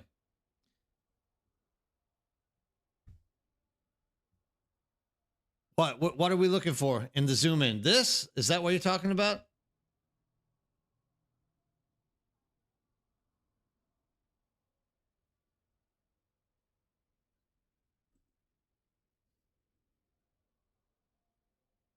Yeah, that's going to be a sad day. Yeah, living in that gangster's paradise. I mean, oh, okay, I got you. Yeah, that's going to hurt because I don't know. Let's just wait and see. Like if they just take everything out of the Deep Desert and make it just a place to farm, that's kind of that's a painful reality. Like it's a very painful reality. But I mean, it kind of tracks. Like I don't know. I'm going to leave that on the table. But you're 100% right. If there was a control point that was going to be there for capturing for Landsrad, it would be on that Landsrad marker, like you just said. So, yeah, exactly, Volt. They said they're redesigning the stuff, but this is what Beast is trying to say here is the fact that you are literally for chapter 3, when chapter 3 launches, if there is no control point out in the Deep Desert, the only reason to be in the Deep Desert now is literally just to farm stuff or to gank people. Yeah, so Daedric, I would like to see this as well. Actually, this is something that's been rolled around quite a few times. Actually, there's another guy who comes on here every so often named Doc that was talking to me about this, where you literally, thanks for joining, you won't regret it, where you literally, the plan that we came up with is like, as you're farming spice, every so often, like a unit of NPCs like find you and like drop in and start attacking you. So it makes it where you're not just farming spice for free all day long. Now, do I like it? Of course I like it because I like getting all the spice with no problem. But that's Weird Al Yankovic, JP. Heck yeah, the Amish paradise.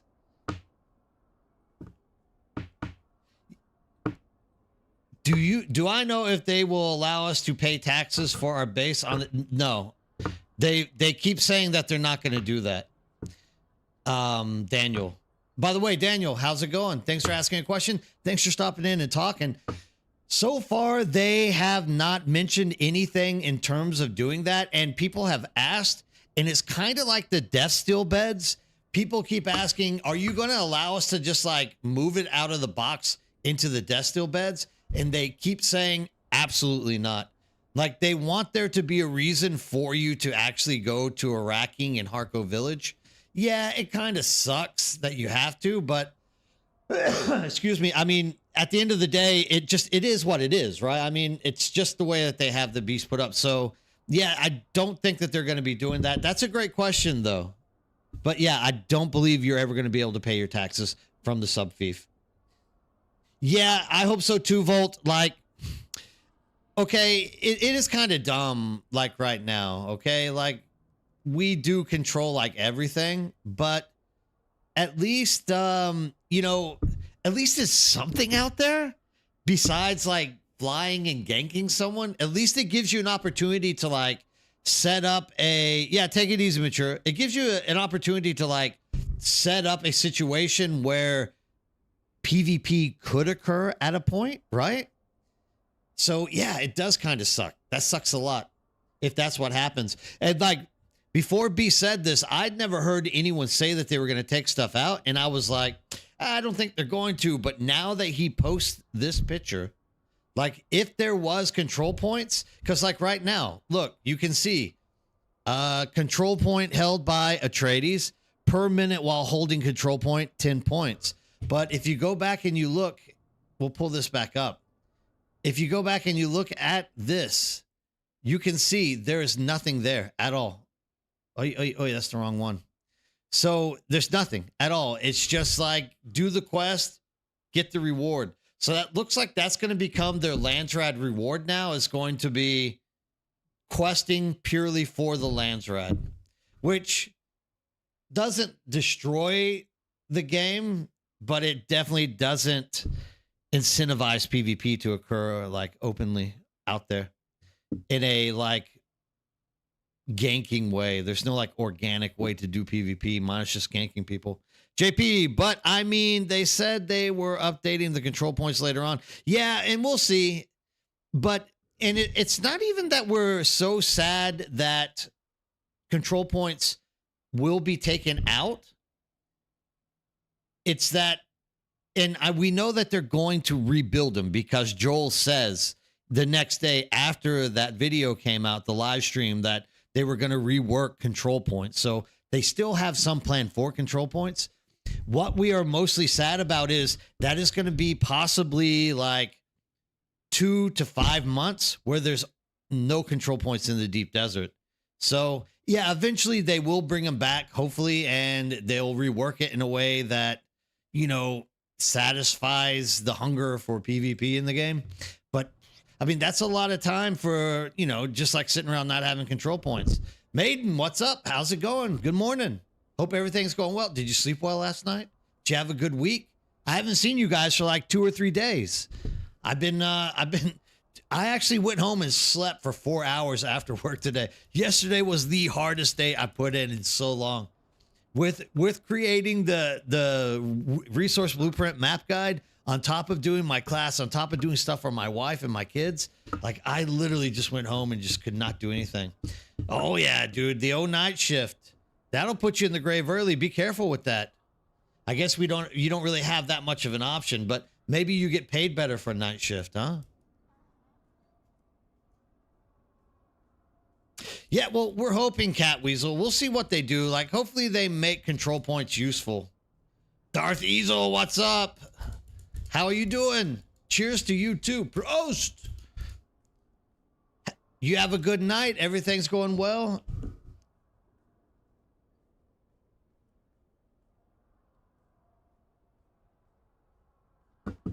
Yeah, and good catch, Beast. Like, very good catch. To see that, that's like detail. That's detail that, I mean, most of us did not even pick up on that detail. Nah, I don't think you've wrecked anyone's night. Like, I mean, you've enlightened us to a future without control points. But, you know, I'm not necessarily disappointed in it. I don't know I don't know. They might as well have just left it in there. But I guess with the new Landsrad rework that they're making out right now, if they were to leave the control points in, that quite possibly would have like thrown a wrench in the way that their numbers were working. So it kind of makes sense that that's what they would do, right? I definitely think that because you're going to have to balance out how much control points are worth for controlling as well as the quests, and they probably just don't want to listen to one side and complain too much than the other, right? You were woken up at 3 a.m. from a brute force attack and have to work until. Well, that sucks, Cat Weasel. I'm sorry to hear that. It seems like they don't mind that, though, Beast. They don't mind like erasing months of work in order to implement something else.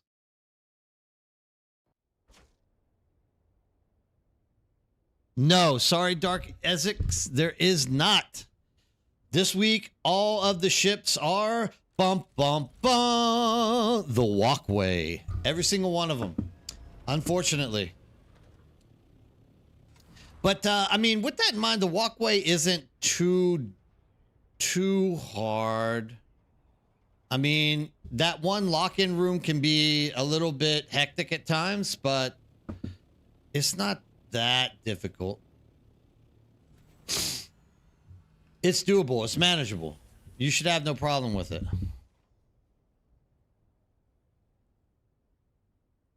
100% JP.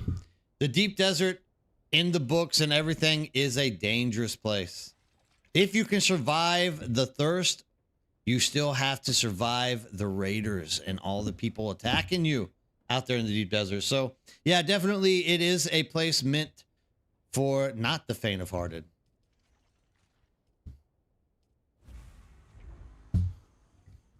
$100%. Is there in this? There's not even, no, the wreck is not on there. So the way that they kind of progress through those large shipwrecks is you'll have like 2 weeks, 2 to 3 weeks of nothing but walkways for some odd goddamn reason. And then like 1 week a month, they'll like throw the other 4 types of ships in there. And actually, like the control point or control center, I've only seen once in the last 2 months. I've seen the wreck twice. I've seen the darkest dark like 3 times. But I've seen the walkway like 30 times. So yeah, this week, sorry. Everything has an NPC that you're going to have to fight. Unless you go to A2. A2 has a ship that doesn't like that. Yeah. So if you are interested in getting into a more, like, a little more difficult testing station, Made in English has it down to a T. Right there, the G3 station, that's a relatively easy. That's like what you're doing in the A zone. It's just like one step higher. It's PvE, so you're not going to die. You can go out there and kind of test your skills. It's not a bad testing station to be jumping into. Like you'll get a chance at a better blueprint. Although those the PvE testing center loot tables are absolutely atrocious. Like there's some good stuff in it, but I mean it is so massive, it's atrocious. Like you're gonna have to roll through a lot of crap to get something good out of them. Yeah, no problem, Essex. I'm glad you stopped in to ask. Yeah, unfortunately, all walkways. But once again, like Made in English said, if you have time, jump out to G3 and run that testing station. It's not a hard. That's like the easiest testing station you can get in the deep desert itself. So you might as well jump out there and give it a few runs. Get your hands on some higher level blueprints because it's not that difficult to do solo. Can't wait for film system and dungeons, mostly because of the way it is now. Sometimes dungeons is empty and you got to run around for a while before completing the quest. Yeah, sometimes it's like that, Origami.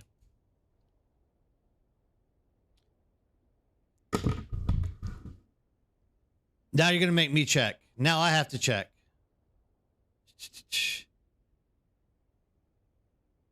It is C7.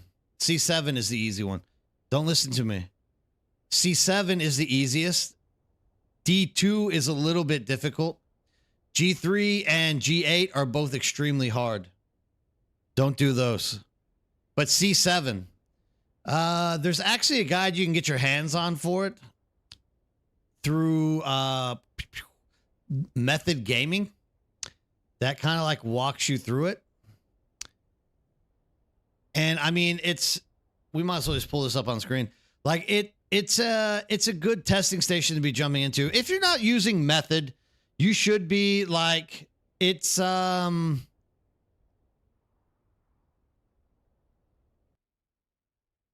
that not right? That's not the right one.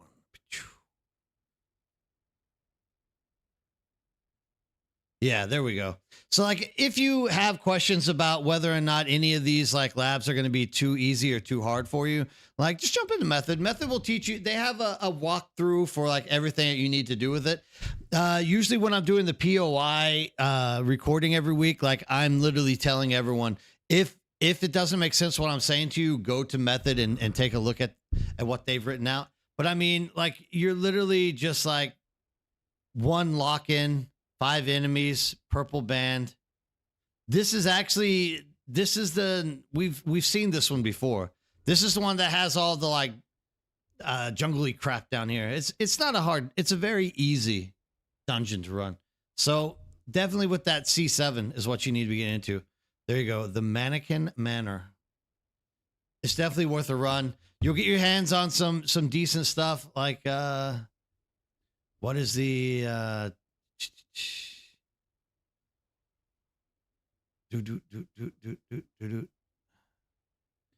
need to go back one.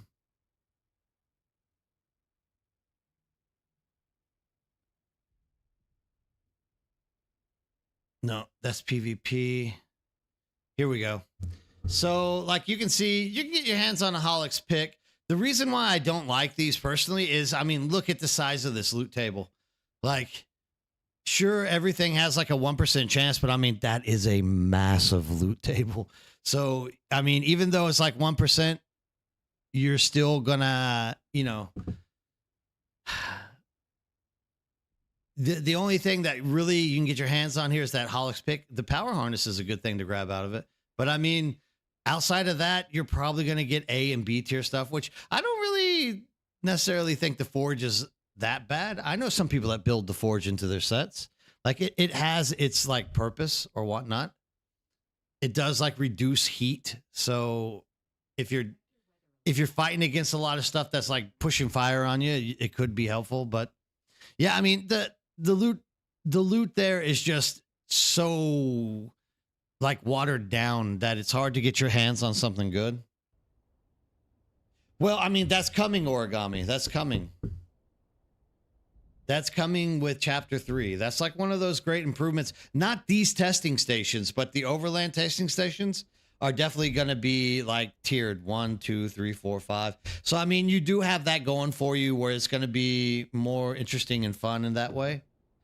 But I'm going to guess that you are going to have to be like very, very talented with the best gear, with all the augments maxed out, all your skills maxed out, in order to go to like the level 5 difficulty solo.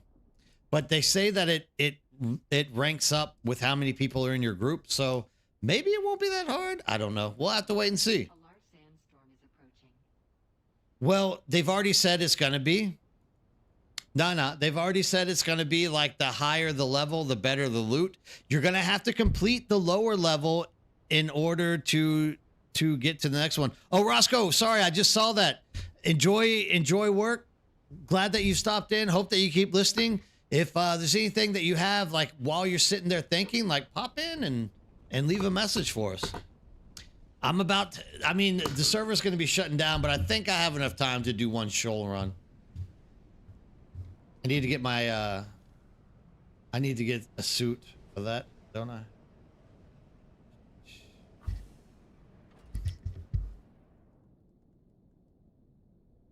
Let's just go ahead and learn this bad boy.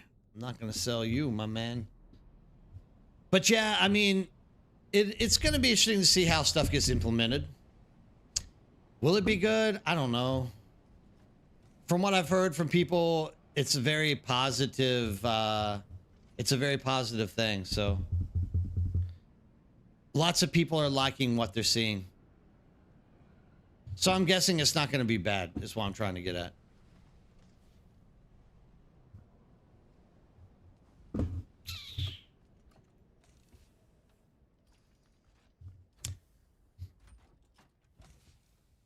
I was literally about to do this a minute ago before I went out to the deep desert. Well, I guess an hour ago. 23 minutes. We'll just run. Oh, there it is. There you are. There you are, beautiful. All right, let's go get some irradiated slag so I can make batteries to keep my base working.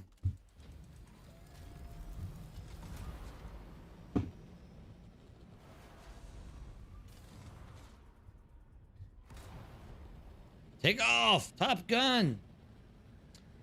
But oh yeah, I mean, don't worry about chapter 3. It's not going to be bad, dude. Chapter 3 will be good. I do in all fairness think that it'll grow old after about a month and a half of grinding. And that's perfectly fine. Like, that is what happens with these type of games. Like, I don't know of any game that keeps people's attention on it for longer than like a month and a half after these things release.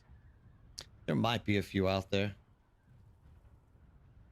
Yeah, I mean, Darth, I'm glad that you stopped by and spend time with me and talk to me, man. Like that in itself is reward for putting forth the time and effort to make those videos and to like sit here and talk and exchange information.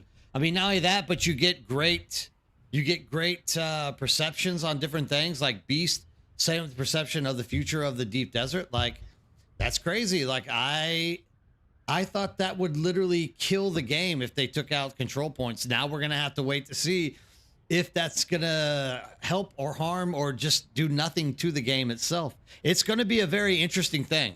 So we definitely have to like wait and see what comes of it. But yeah, 100%. Like I'm not critical of the choices that they're making. Although I would definitely like to see stuff going on in the deep desert besides just farming stuff.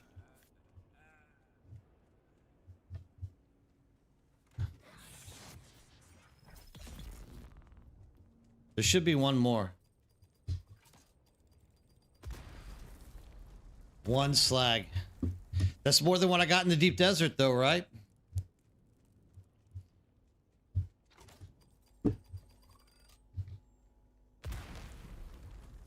Two slag. I just doubled my slag. I know I'm being dumb. There it is. There you are. Where are you at? Come here.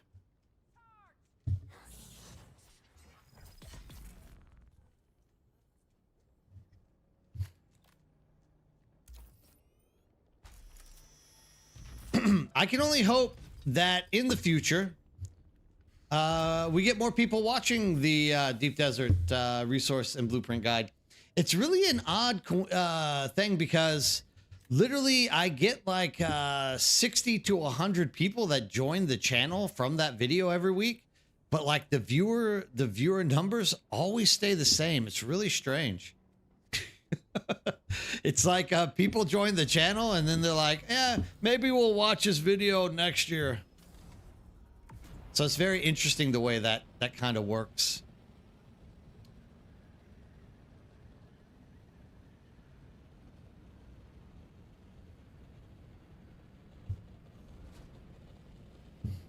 Oh crap, I could turn off my jets, couldn't I? Look at me.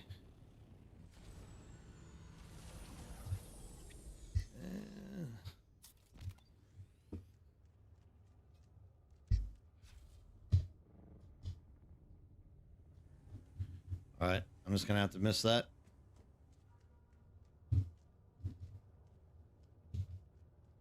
Come to me, slag. All right, there's 6. You're also getting the Solari. It's not so bad, right? I mean, You're not getting duped out on anything.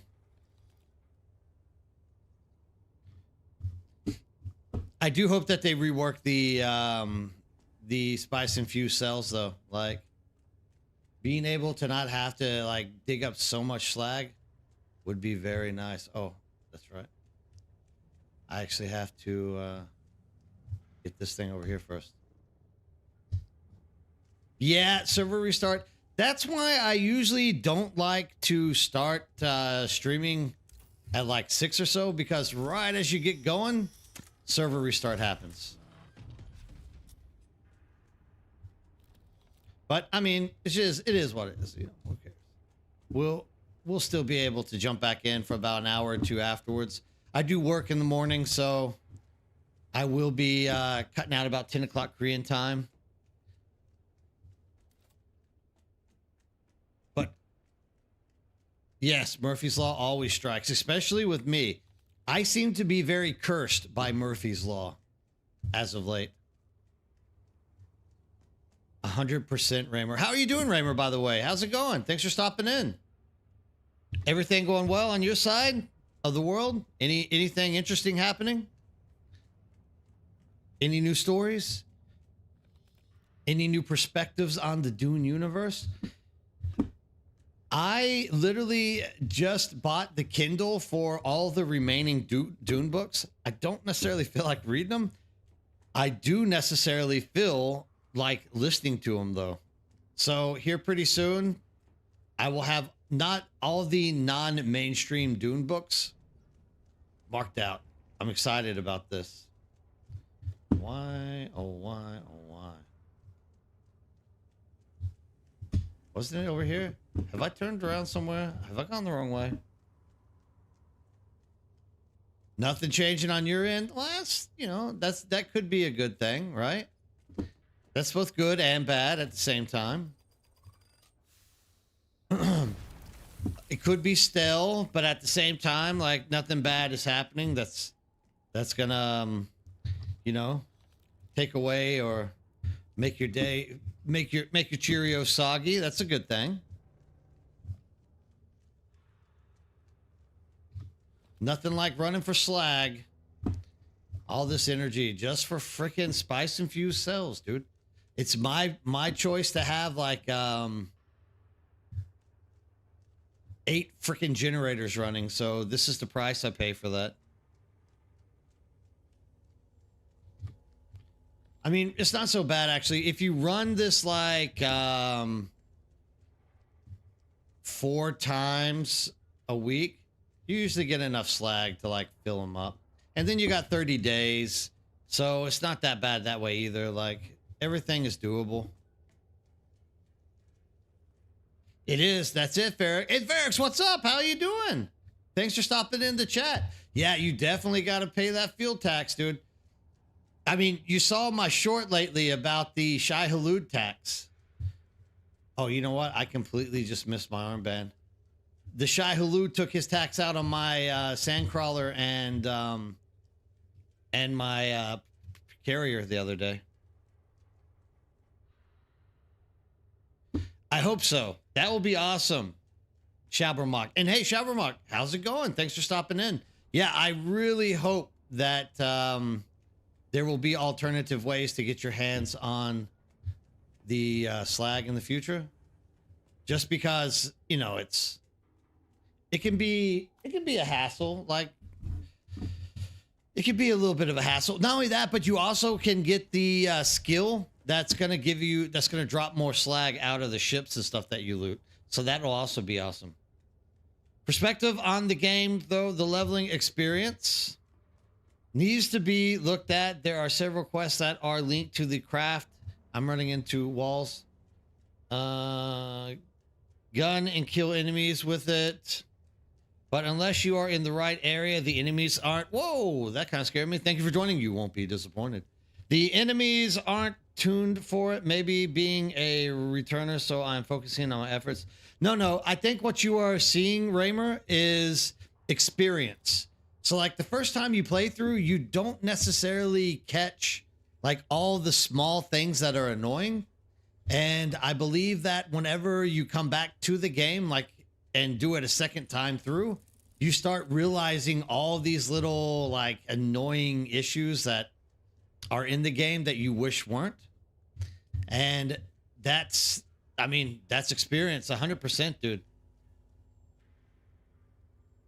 I really think that they are going to rework some of these quests. Like they have to, like Planetologist. If you don't have a guide, Planetologist is absolutely impossible for you to complete. So like there are even quests that they have to like figure out how to make them accessible for people. So I think there will be some rework, more or less. Definitely think there'll be more rework.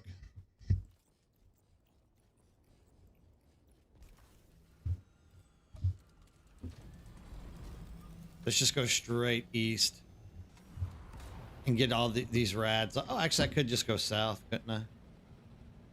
I'll go south and fly up again.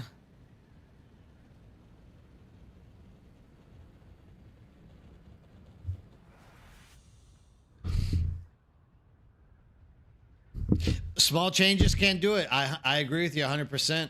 It doesn't take a lot to fix big problems. Sometimes little solutions make big changes, 100%.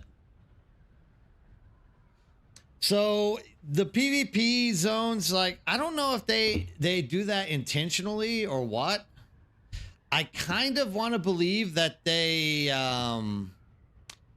made those quests intentional to PvP to kind of get you, you know, aware of the danger which could possibly be coming your way once you get into the deep desert. But there's a lot of people. Oh yeah, Goombomb. Hey, good morning. How's it going? Thanks for stopping in. But I really believe that it wasn't a nefarious act that they put us into PvP areas. But I do know it pissed a lot of people off as well, right? I mean, understandably, some people just don't want to be in danger. But that's it, Raymer. They don't do a good job of communicating this crap. Funcom has a long history of just like, hey, this is what's going to happen, but they don't really explain it out to us properly. So a lot of people get very frustrated with the systems. And I believe that's just one example right there, that 100% of the way they created that whole system, and they were like, yeah, this is going to introduce these guys to PvP and it'll get them warmed up for the stuff to come. But they just didn't take time to think about how that was going to piss some people off. That sounds like Funcom to me, at least. Definitely sounds like something Funcom would do. Not only communicated well, they explicitly said in the advertising, you could play the game entirely PvE, no PvP if you didn't want to. To a point, yes, Goombomb, I do agree with you 100%. I don't think they said, I mean, they always explicitly said that if you were going to the deep desert, you're going to get PvP. But for the Haga Basin, I 100% agree with you. Like, we all knew that there were PvP areas in the Haga Basin, but no one really knew that you were going to have to complete a fucking Swordmaster quest in a PvP zone, in which some people probably got wrecked by some PvPers in an unfair manner. So I agree with you 100%.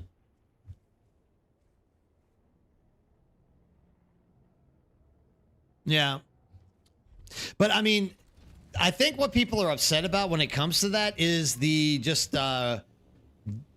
ridiculousness of the fact that in order to complete a basic skill questline, you have to actually do PvP.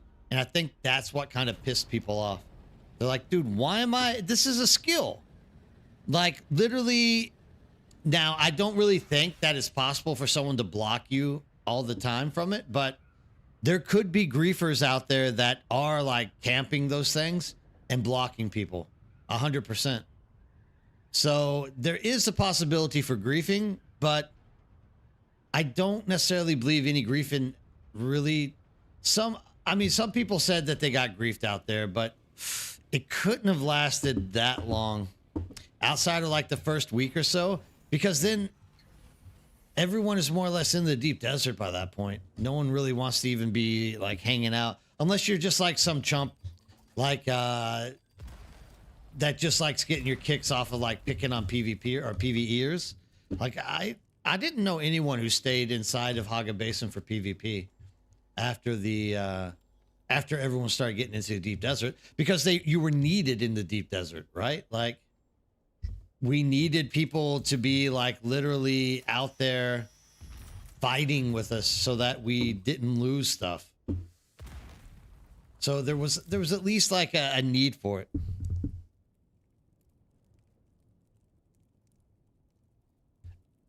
Yeah, well, I mean, there's always going to be somebody saying stupid stuff, Ferrix, right?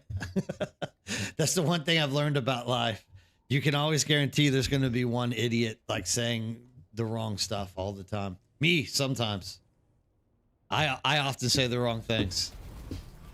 That's why I try to stop myself from assuming stuff. Like, I try to like barrier myself and say, if it's not in front of me, I'm not going to believe it's the case. But I mean, even to some degree, you're susceptible to, you know, your own interpretation and you thinking about certain things in certain ways. So even I say the wrong stuff sometimes, without a doubt. But I mean, what you're saying there, whoever was saying that to you, just like absolutely was just trolling you. This is the worst. No, it's not the worst one. There's one more that's worse than this. All right, 15. Heck yeah, that's jackpot right there, guys. Look at that. 128 slag, dude. This isn't even taking me 20 minutes. Like, from now on, I'm just going to do the shoal. Like, if there's a down ship and I'm in my scout while I'm in the deep desert, I'll stop and try to get it. But I'm never going to go back hunting for down ships again. That's the last time I'm ever doing it. Especially if this or pumps is what I'm like after. There's absolutely no reason to go hunting for those things. The shoal just provides. You ask and the shoal provides. There's still one more ship that I have to do. So I'll end up with like 150. That's not bad.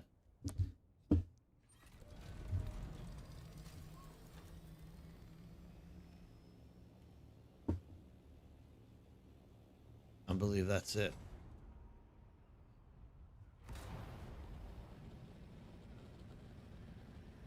I think I have time. How much time do I have? I think I have time. I think I have time to finish this, get back to the base, and queue up some spice infused cells. I hate this one, dude. This one is the worst. There's like 15 freaking landmines in here. That's what I always do.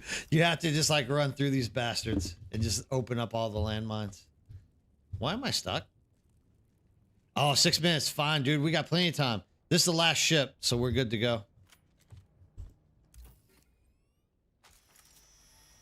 Yeah, this is the last one. Oh my god, dude. I'm not even going to hit 150 slag. You got to be kidding me. Ooh, ooh, ooh. Oh, that's right. There's not even a chest over here. Hey! That's kind of disappointing. I didn't hit 150 slag, but whatever.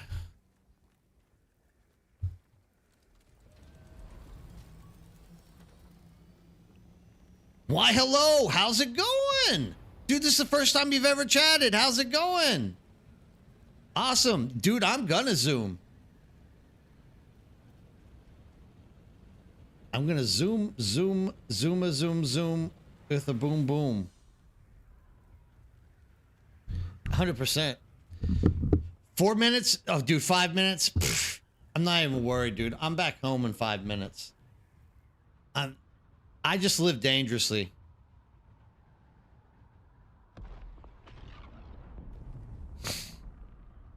You are on Stygia dead server? Oh, dude, you're lucky if you're on a dead server. For the show, Kulano? Kuyano, if you need a Mark 6 rad suit, just let me know, dude. I'll make you one. I'll toss it in a chest and let you have it. I can craft you one up. Like, nobody needs to be going out there in garbage rad suits. Let me give you a good rad suit whenever you're ready to go to Shoal.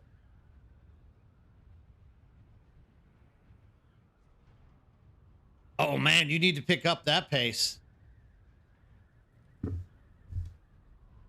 I'm pretty deep in spice. I'm actually now happy with my plastinium. I'm happy. I'm not satisfied. So if I didn't have to put these batteries, if I didn't have to like rack up more batteries for my my generators, I was going to. That's what I'm basically this week. All I'm doing is plastinium nonstop. Shows nothing, dude. Let me get you some iodine pills and the Mark 6 or a Mark. Is it Mark 5 or Mark 6? I think it's Mark 5. A Mark 5. No, it's Mark 6 and a Mark 6 radiation suit. Just like let me know when you're ready to go. Toss me a message in Discord and I'll get you hooked up. So for you, why hello? You're asking like, here's my spice supply. And I definitely think I need more spice than this. I don't think this is enough spice. I think this is enough spice to like last me about, I don't know, a month and a half. And my plastinium is looking like this. Like I said, I'm happy with plastinium. I'm not satisfied with plastinium. I would like to have 2 cargo containers full of plastinium, 2 cargo containers full of spice. If I can have that by the time chapter 3 launches, I feel very comfortable saying that I'm not going to be worried about what I'm getting into whenever chapter 3 launches. Like I feel comfortable with that. So, but that's just me. Also, you got to keep in mind, like I'm making content and I'm having to craft new gear. I'm having to like test different things out for content. So like I need an excessive amount of everything just so that I can have access to what I need when I need it. For someone who's not doing content, you know, I would say like 20,000 to 50,000 plastinium is a good point.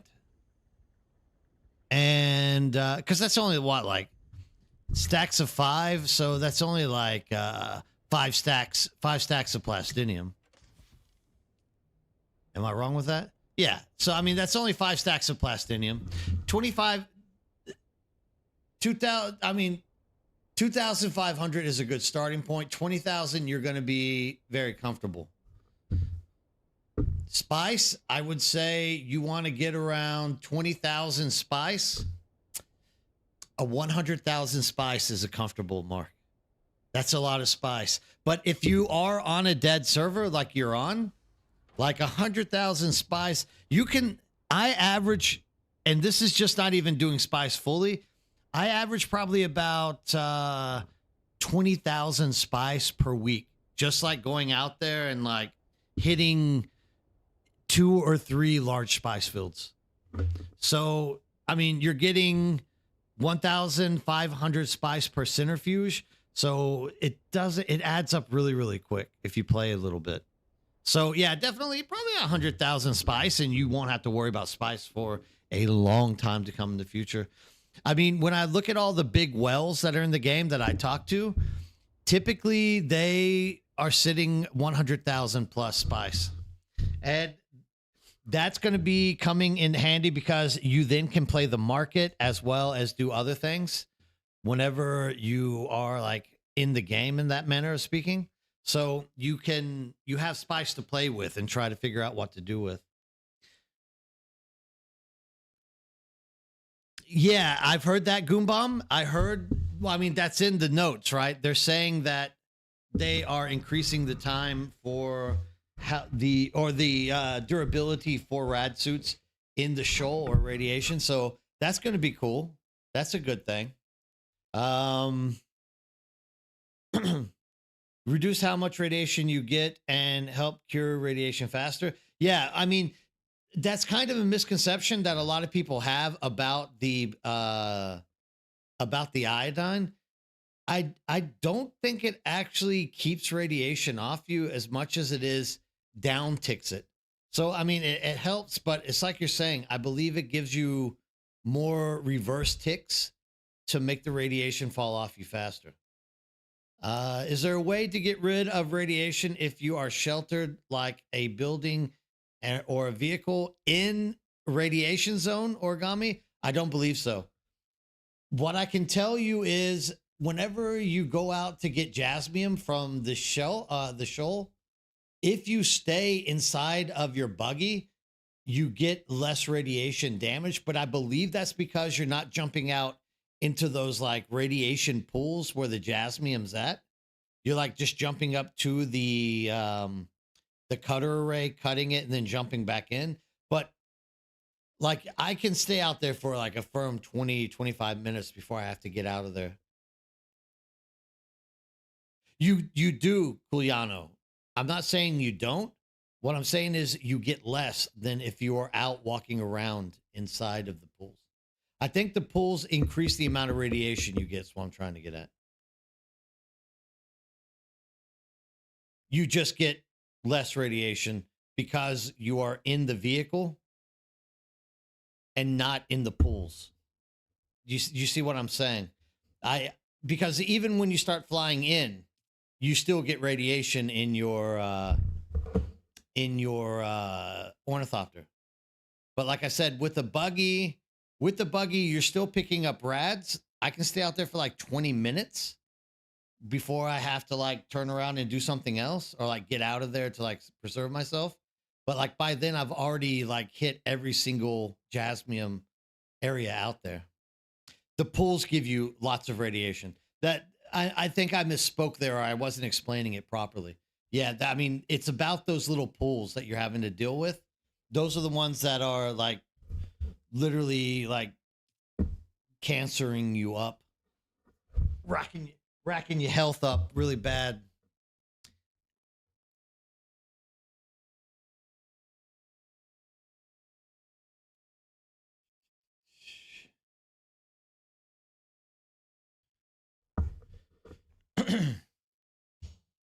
Yeah, you definitely want to stay out of those pools.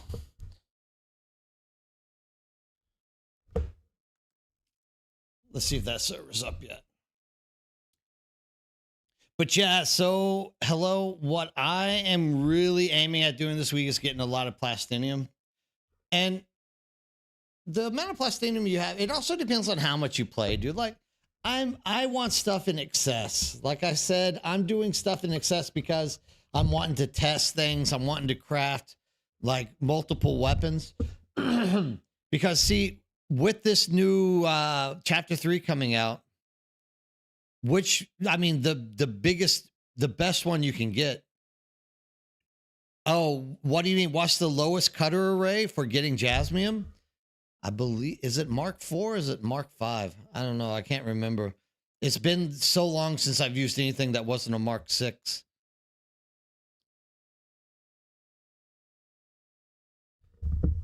You should have a base out there that you can get your hands on. It's Mark 4. Thanks, Ferrix. I appreciate that. Oh, it's been like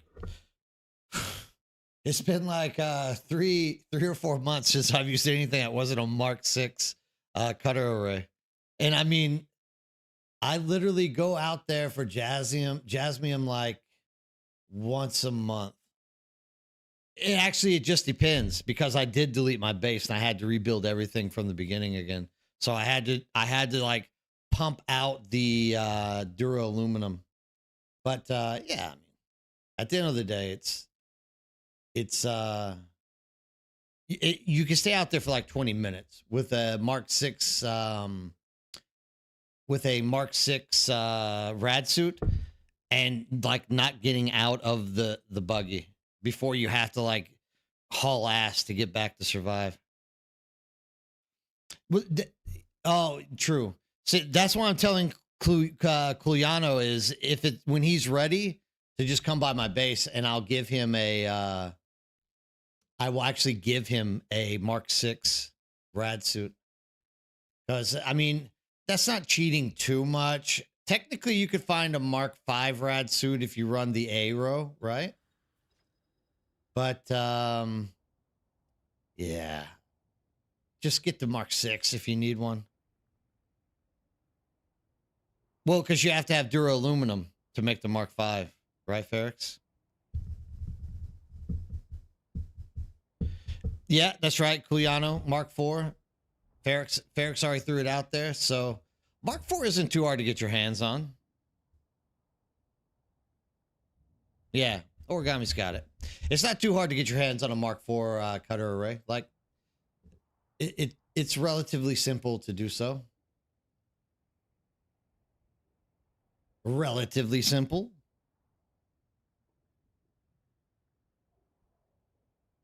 I have to start looking at Kick. I keep like streaming there by accident, and like people are joining me. I'm sure they're talking to me. I just ignore them. You guys are my real audience, YouTube and Twitch. All right. Outside of making the battery, I think I'm kind of done here, so I can actually start flying out there.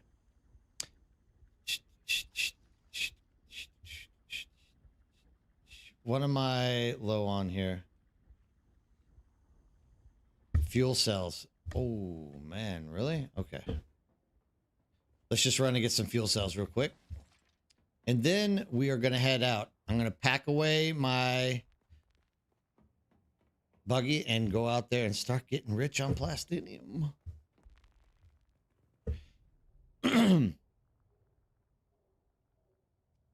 Are you talking to me or Origami?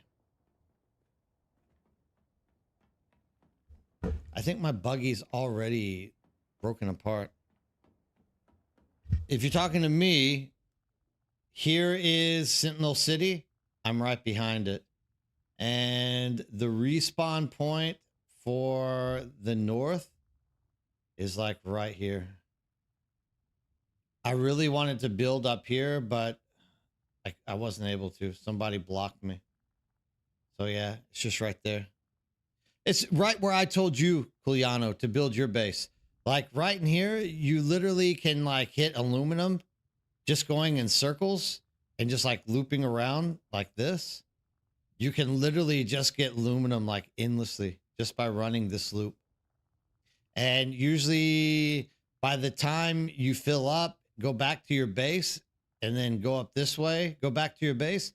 By the time you finished like all this loop, it's all already respawned. So yeah, I mean, in all fairness, like being on top of Sentinel is the best for the reason that you have the Southern Comms and Sentinel, and like you can get endless bodies for death steals just from these 2 points. Like endless bodies. Like you can get 30 bodies in like, man, 5 minutes without even trying. It's crazy. It's crazy.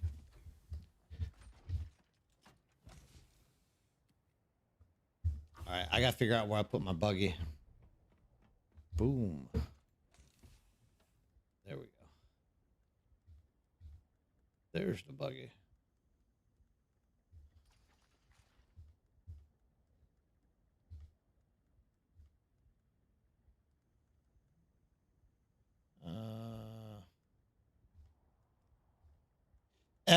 Culiano, if you want a Mark 6,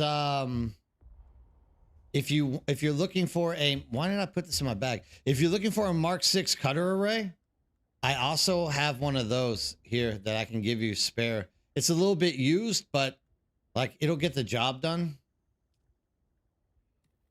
Just if you're interested, if you're looking for one.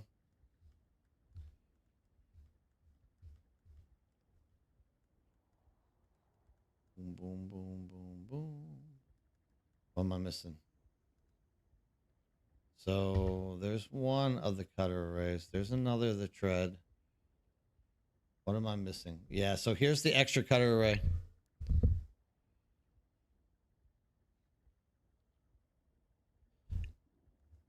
If you are on top, there's not 10, there's 8. Can you see a guy? Can you see a guy flying?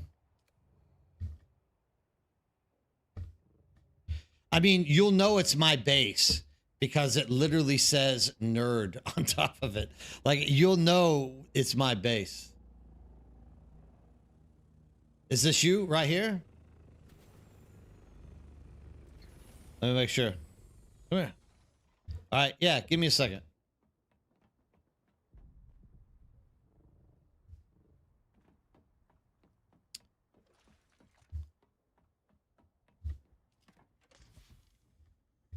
You'll have to repair it.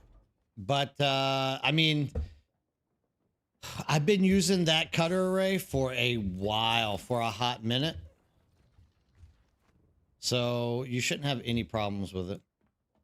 And you won't have to, I mean, nobody should suffer if you have friends. And here we go, right there. Enjoy.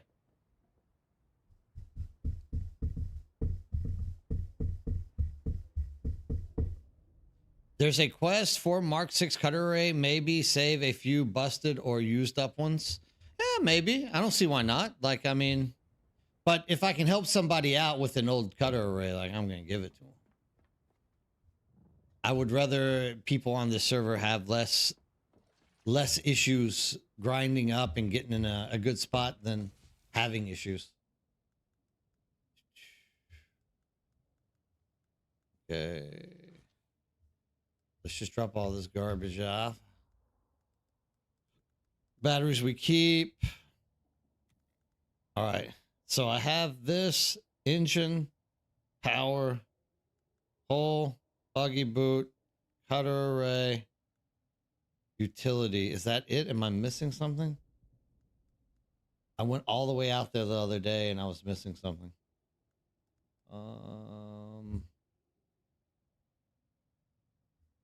I think I'm okay. I don't necessarily feel like, oh yeah, Cleano, here. Dude, my bad. My man. Can I just craft you a new one?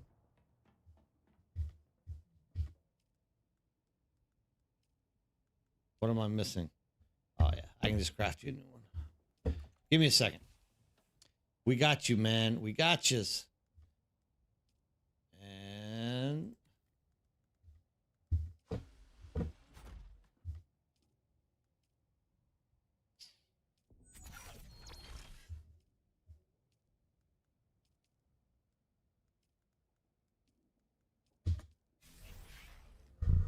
one Mark 6 rad suit on its way. This goes for anyone else who's like on Cetus. Like, if you ever need help with something, like, just ping me up, dude. I'll be more than happy to help you out. That's another reason why I like stockpile crap, is I know at some point I have to help people. So, yeah, there's that too. Spies. And you actually caught me while I was in Haga Basin. Your guild base is running out of power in 1 day, 6 hours. This is not me. This is someone else. I hope that's not me, at least. There we go. There's your Mark 6 suit. Enjoy. Khan, what's up? How's your day going? Or your morning? I'm needing some water here pretty soon. You're very welcome, man. If you need anything else, just let me know. Like, I'll be more than happy to jump out here and help you.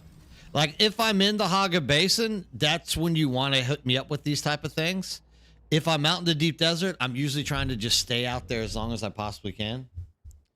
But yeah, I mean, if you see me in the Haga Basin, like, just ask. Be more than happy to help you out. Love helping the people out. All right.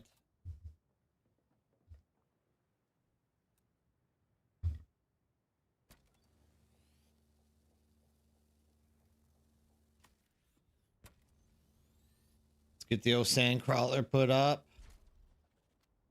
Get her ready to be taken out.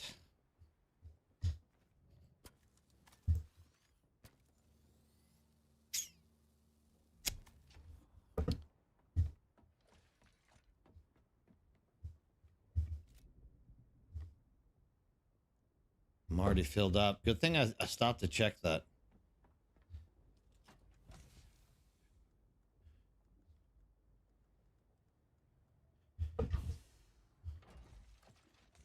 There we go.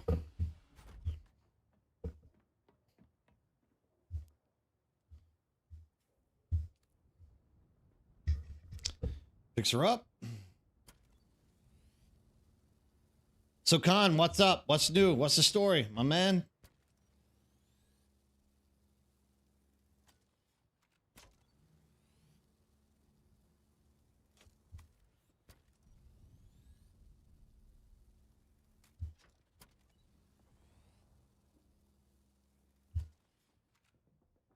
Nothing on the ground. All right, we're still looking pretty. Boom, a boom.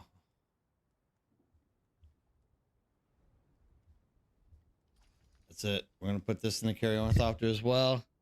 There is a base nearby you that I am waiting for console to break so I can take over. Yeah, actually, if you just ask, Maturing Them was handed a base the other day for free. Somebody was like, "Hey, dude, we're tired. We're quitting this game. Do you guys?" Or no, it was that they were building their own base, like a new base. So they like literally asked, like, "Does anybody want a base?" And of course, like Maturing Them were like, "Hell yeah, we'll take a base." Sure enough, like they handed the base to him right away.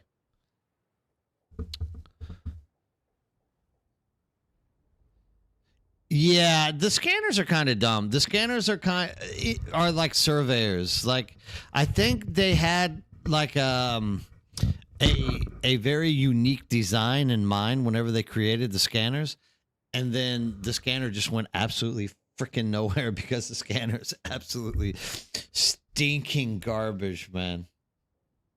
Just garbage.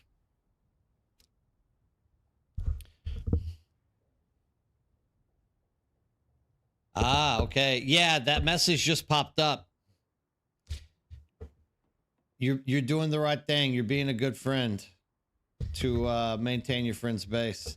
We actually have a base that's about to be going down here in our siege as well. I hope somebody comes out and fixes that.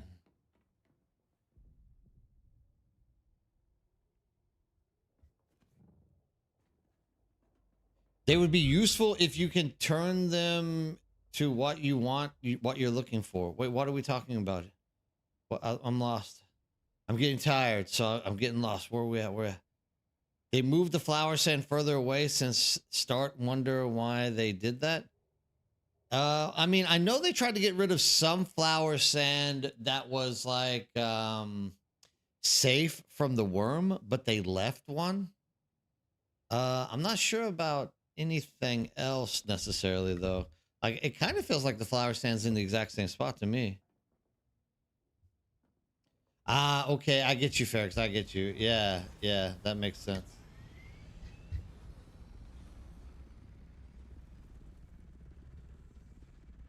Oh, the sandcrawler going back out to the deep desert for another week.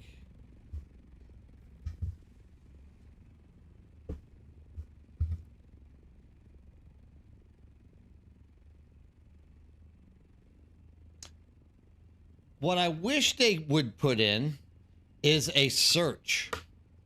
Because, yeah, like you're saying, a filter to specific resources, like a search, just like search it to the filter would be very good as well. Like, instead of having to look at every single location, instead of being like, whoa, Servox, light compressors. Like, if you could just type in somewhere like light compressors and then only light compressors popped up on the map, dude, that would be such a QOL improvement. Like, that would be so awesome. I know there's sites that you can go to that will tell you all that stuff, but I mean, just having it in game itself is just like a massive advantage that they should definitely be taking care, or like taking part in, like maintaining somehow or another. Like, dude, it, especially with the way that little materials jumble up in between the Haga Basin and Deep Desert, like just knowing where they're at would definitely be a big help. Of course, I guess, oh, I don't even think that wreck ships get brought into that loot pool for like, or that pool of information. Oy. Holy crap, it's Wednesday. I still have to go home and take out the garbage. That's 2 hours later. I'm with you guys for another hour and 40 minutes. Non-stop action with the Nerdbird while we are flying through space and trying to figure out the sad truths of this game and how they can make it better for us.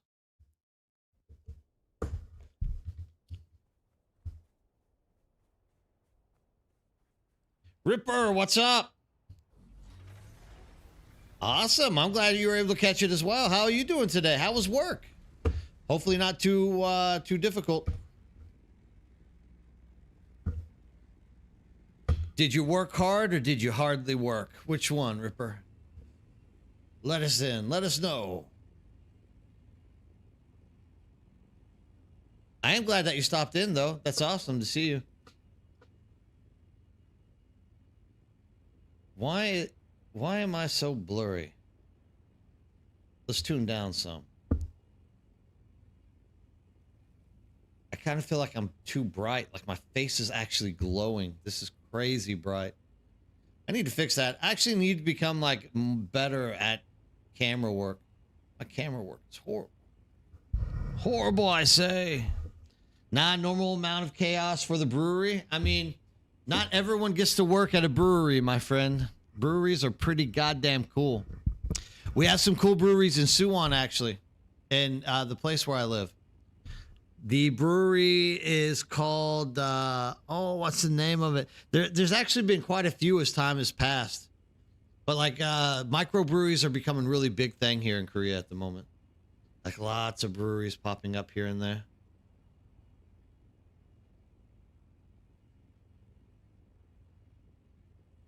What kind of chaos happens at a brewery? Just by, do you get bad hops one day or somebody didn't clean the vat properly? The pH level's wrong in something somewhere? I'm just guessing what could actually go wrong in a brewery. You got too drunk and had to drink all of the beer out of the the still. Well, that's Strange Brew. If you're old enough to know Strange Brew, you know what I'm talking about. That's where like Rick Moranis goes in, him and his brother like get trapped inside of the beer still and they drink the whole beer, like all the beer inside of it. That's something that could happen in a brewery, I guess, right? I suppose.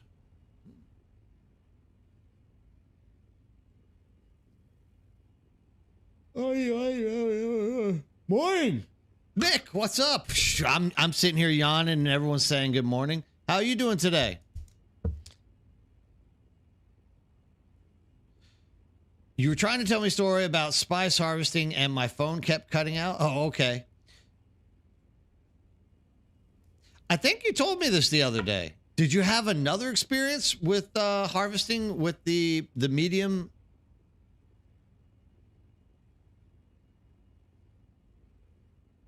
Baxter OG. Hey, how's it going, Baxter OG? Hey, do you know anything about the mergers on the servers? Nobody, unfortunately, knows anything about them. I know enough to say don't believe most of the hype that you're hearing. Just know that they will do it eventually, and there will be server transfers, but like all of the lore and stories that are coming around, like, oh, you can only take 2 boxes and crap like that. Don't believe any of that stuff. I'm pretty sure you're going to be able to take more than 2 medium boxes with you whenever you transfer stuff or when they merge it. Otherwise, everyone's just going to quit this game and never play it again. But unfortunately, though, Baxter, dude, as soon as I know, I'll be more than happy to drop that information in your lap because, like, right now, there's like 60 people on Twitch and like another 20 some odd people on YouTube that also are wondering what's going to happen with that. Funcom is just not the best at like being transparent with these things until the last second. Oh, you put the beer in the cans. Okay, gotcha. Get your host. Hey, how's it going, Get your host? Thanks for stopping in. Long time no see. Well, it's been like 2 or 3 days. You were in voice chat with a guildie? Oh, no, I completely understand, man. Don't worry about it. I'm glad that you stopped in and said hi, at least. It's good to see you back around. All right, here we go, Nick. Here's the story. Let's hear it. You didn't aggro the worm. A roamer still surfaced and took out my carrier, leaving me stranded 3Ks away from safety. I'm doing goo this morning. Oh, you're doing good this morning. Also yawning. Also, it was a large spice field. Yeah, so they're not supposed to actually destroy your stuff unless they actually like Royal Rumble out of the ground and you get the red warning. But as I've said before, sometimes a roamer gets his head out of the sand just enough to where it clips your one of your vehicles or yourself and instant dead. So the one thing that you can always be assured of whenever you are out there doing spicing is that at some point the game is going to glitch and you are going to die. It's the sad truth of it. I'm sorry that happened to you though. But yeah, the roamers, they're not supposed to do that to you, because I've had hundreds of roamers just go underneath me and like nothing happens.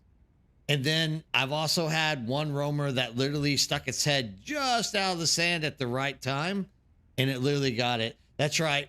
The O Sky Halud is back in full force. The Sky Halud will never be like it used to be. You don't have any flyers around right now, but he's trying to relive his days of the Sky Halud. 100% Ripper. He misses the days of flying. He misses the open airways of Arrakis.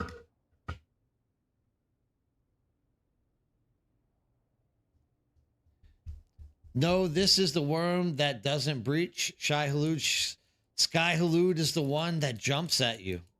Yeah, but he still doesn't. The Shy Halud stays under the ground. It's the Sky Halud that comes after you. 100%. FYI, finished my crawler and did my first solo crawl run on Tuesday morning. Hell yeah. Dude, the only thing that I am sad about, Getchos, is that I was not on so that we could have shared that moment together. There's nothing I like more than hearing people share their first sandcrawler experiences with me. That's the best. September Rust, thank you for your weekly video. Thank you, September Rust, for taking time to watch it and show up here in the stream to talk to me about it. Nothing I love more. You truly helped me set up for the week. Yes, thank you. Oh man, if only you knew, I really am. My heart is warmed when you guys jump in here and talk to me about this, because like the entire intent is just to make sure that we're trying to get people to have confidence to find a good place out there. I'm so glad that you were able to find something nice out there this week. How are you feeling about your spot? Where did you pick? Or is it a secret because you're scared that someone might come and get you? Shy Halud stays hidden. It's cold outside. Baby, it's cold outside. Oh. God, I can't believe that, Getchos. So, how much spice did you end up coming home with? This is what we need to know, Getchos. How much spice?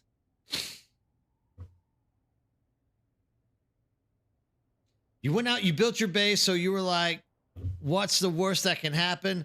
I die a horrible, painful death and lose a week's worth of work.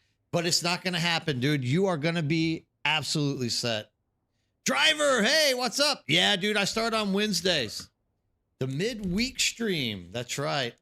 I mean, Monday is like stay at home and sleep because I've stayed up all night streaming with you guys every night. Tuesday is like work and then go home and sleep all day long to catch up with sleep because I've been streaming with you guys all night. And then Wednesday, the whole rodeo starts all over again. So, oh, hey, September, it's not bad to build in the A. That is the most important thing, is that you are taking time to get your confidence to move deeper into it. So if you like building in the A, build in the A. Wherever you feel safest is the best for you. So I'm just happy you're out there doing stuff. Like that's awesome. If there's anything else that you need help with or you have questions, please ask it up. If I can't answer it, we have 100 people in these chats that have experience that can also get in there and give you an answer to what you're looking for. You just made a crawler and carry all, so you're going to be trying that. You better hit those mediums. Just follow the 2-3 finish rule and be careful that there's not a roamer going around. As Nick will tell you, a roamer, the sky halud sometimes is not so shy. He'll come out and get you. Yeah, I mean, that's good. That's your standard, 1750. Yeah, that's good.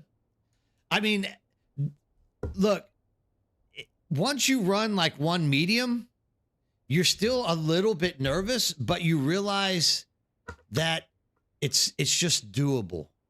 So usually someone will run like one medium, go do another medium, and they're like, screw this, dude, I'm going to the large, especially if you're on a safe server. And then once you hit a large spice field, you're like, dude, I never want to run the medium again.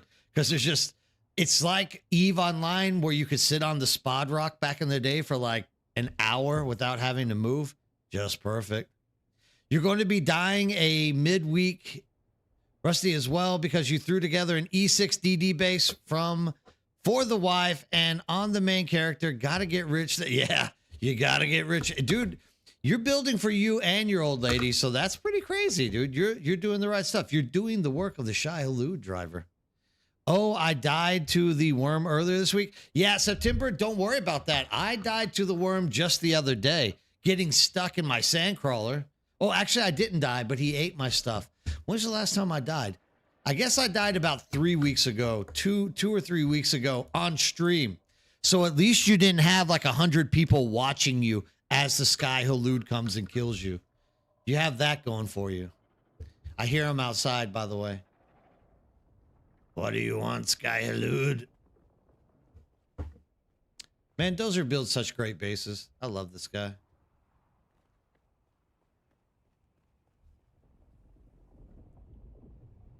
Yeah, make sure to run that video. Like, I mean, oh, the one where I get eaten with the sandcrawler and I get stuck in it?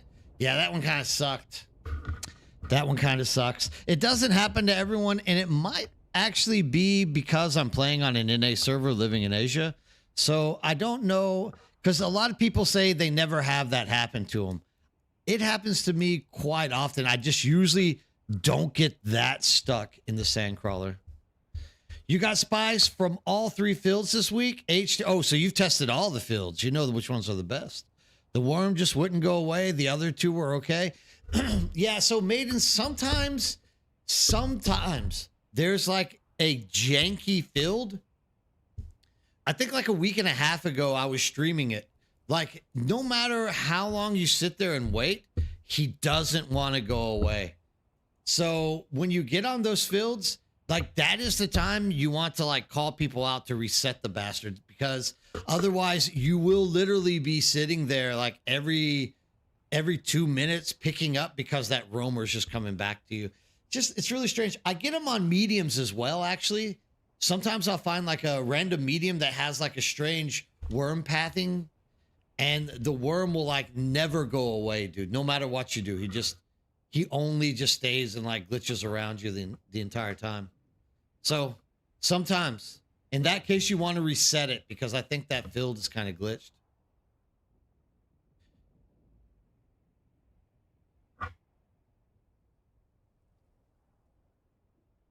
I mean, are you stuck out there right now, Nick? Are you actually still stuck in the deep desert waiting for a ride? What server are you on? Maybe I can get somebody to come pick you up. I mean, you can also like, if you're not too, well, all the spice fields are so deep this week, aren't they? They're so deep. So it'd be a big challenge to be able to jump out there and actually, Okay. Oh, okay. I got you. Yeah, I mean, the other day I took off whenever the worm ate my crawler and my my carrier, and I avoided the death, barely got to an island. I was also stuck because I ran out there without packing my scout. similar to what you did. I got so excited I didn't think about it, and then you're stuck. But luckily, there's always someone watching my stream, so people will come out and pick me up. So my advice is start streaming, and you'll get people that will come pick you up whenever that stuff happens to you. When you have that bug, have you tried switching to the passenger? No, actually, Getchos, I haven't. I'm gonna try that next time. Actually, the way that we've kind of worked it out is if you're going backwards, that's usually when you get stuck when you jump out. So you have to get back in and go forward. But in that case, even going forward wasn't working. So I never even thought about that. Jumping into the is there a passenger seat?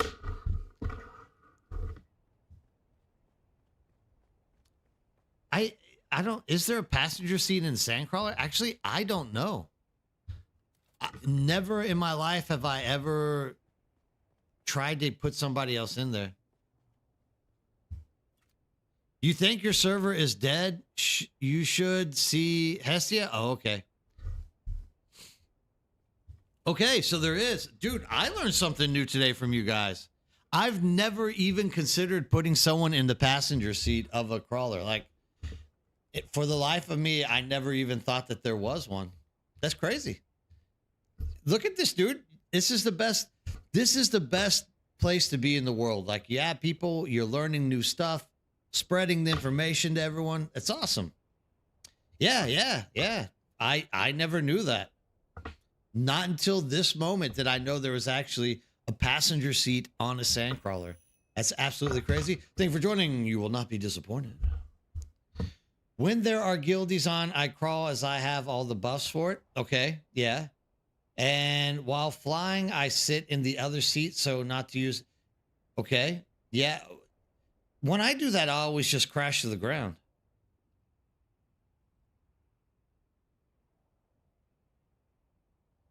Kuyano, you should have no problem with the worm in the shoal. Just like try to stay off the sand. Like everything's pretty close to yourself out there. Volt, oh, you found an upgrade spice container? Who, me? Dude, I'm like bar loaded with them. Look at this. Look, I have none of these until you get down to like the in-game stuff. But I mean, look at this. When it comes to the crawler centrifuge, I don't play around. I've already burned through 2 this week. So there's 12 treads. Where's my centrifuge? Where be the centrifuge? Oh, I still got 2 of them. So I'm still ready to go. Like I'm ready for some real spice. Cinnamon and spice. Sandcrawler engine. Centrifuge. Why did I pick all this stuff up? I like packed a whole bunch of unnecessary crap. And there we go. Soft treads.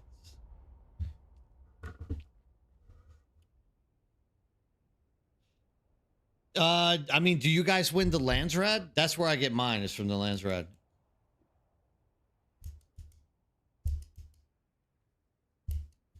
Yeah, no, I mean, he doesn't usually pop that much on me, but I definitely aggro him sometimes. Yeah, you can only get them from Landsrad vendor, or if you're lucky, Players Sold Market will have them sometimes. So is that the new storage container about 2 walls high? Yeah, this one right here, September. Yeah, that's the new storage container.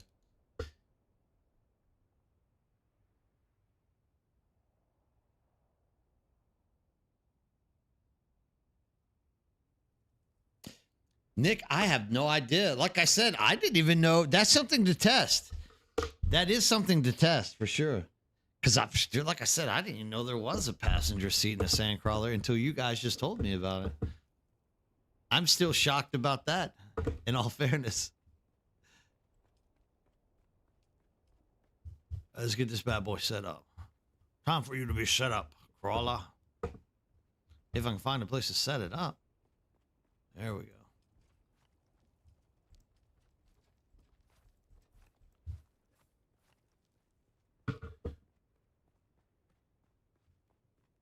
Yeah, so what I would do So Volt, I actually have a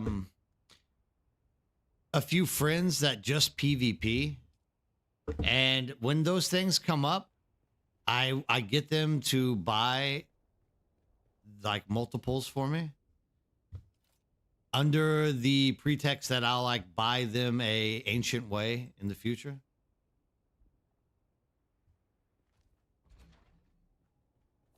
And like trade it off.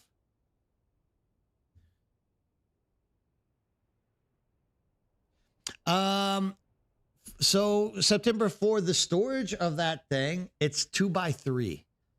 Two walls by 3.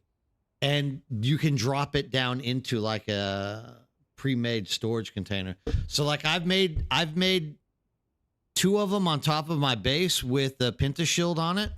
So I can just like fly and drop them in there and then pick them back up without having to like take up space in the landing area. And it's 2x3. Perfect. You can get them in there pretty easy without any trouble.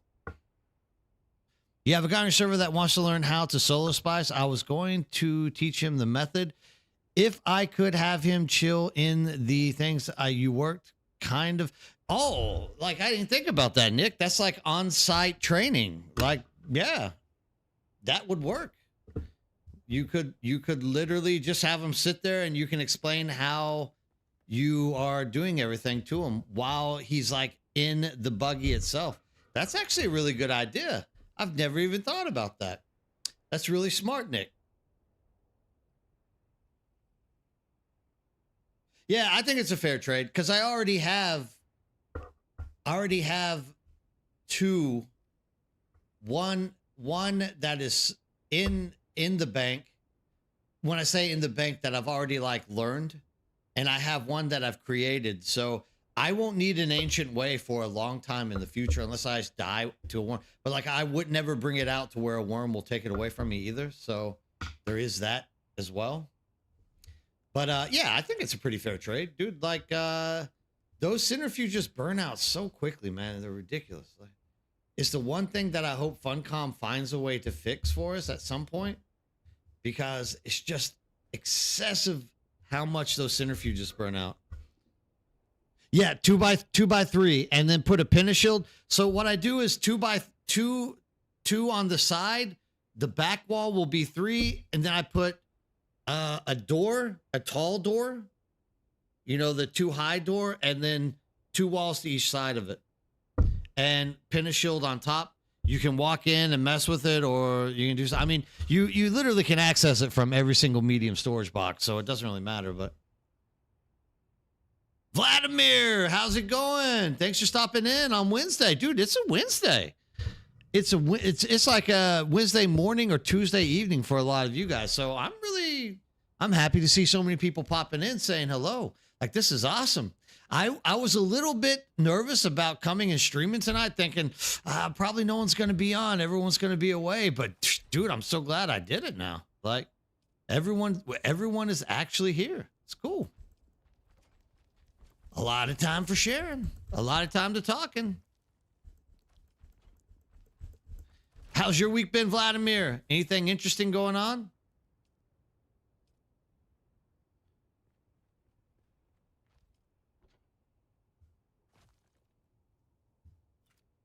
I think that's all I needed to do.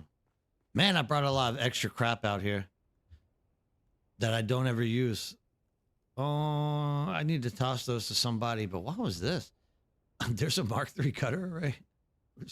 Look, dude, we're going to go ahead and I know we could recycle it. We're just going to put it out of its misery. Just set her down there. I thought it was a very fair trade as well.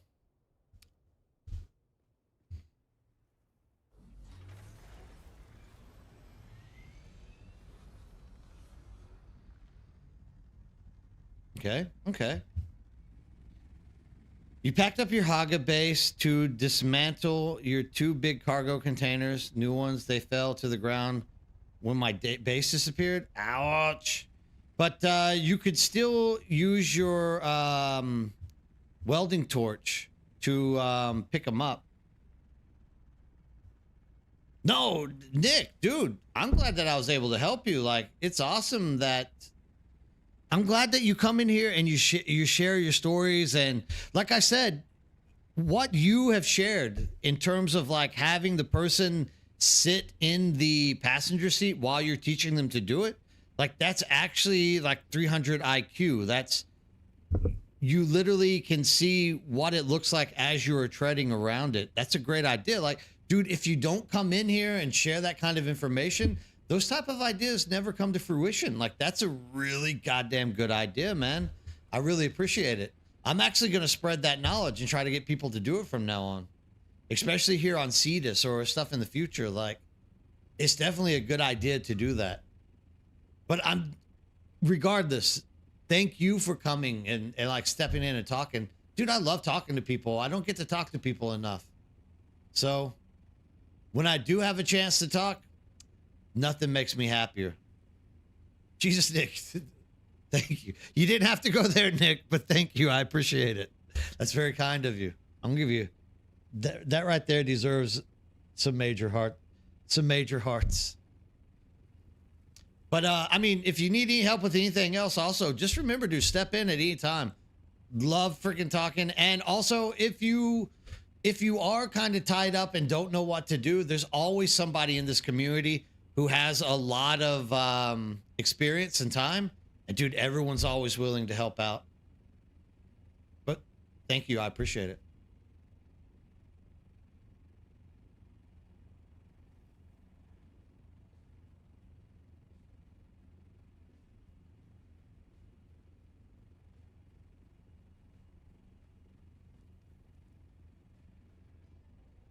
You teamed up with someone helps when you have a driver? Oh, yeah.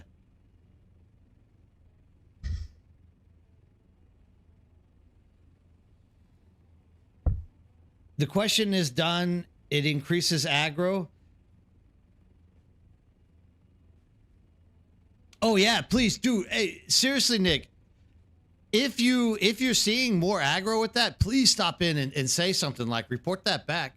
Because that is like relative information for people to know for sure. Because at some point in the future, we could even possibly like have people in the sandcrawler to protect you if there is some kind of like PvP or something that's coming out towards you. So like, it's definitely worth knowing if there is more aggro. There's a lot of scenarios that we can use that on, is all I'm trying to get at. So like, it's a great idea. It's like the best possible idea I can think of. It's a great idea.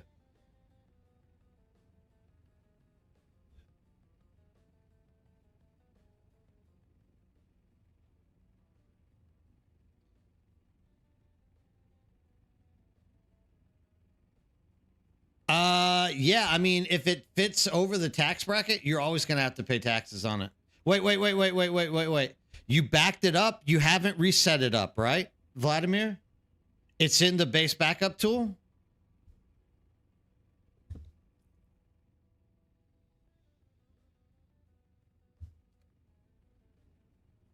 If it's in the base backup tool, you shouldn't have to pay taxes. No. The only place that you're going to have to pay taxes is if you reapply it out into the world. In that case, you're now like the taxes are actually the shield to protect you from the minor Coriolis storms. Yeah, so no taxes at all. No. Just don't, make sure not to lose that base backup tool.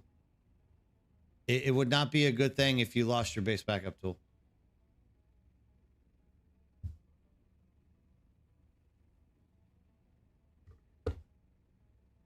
Aether, what's up? How's it going? Good to see you in chat. Everything's going good here. How about for you? Anything new or exciting popping up?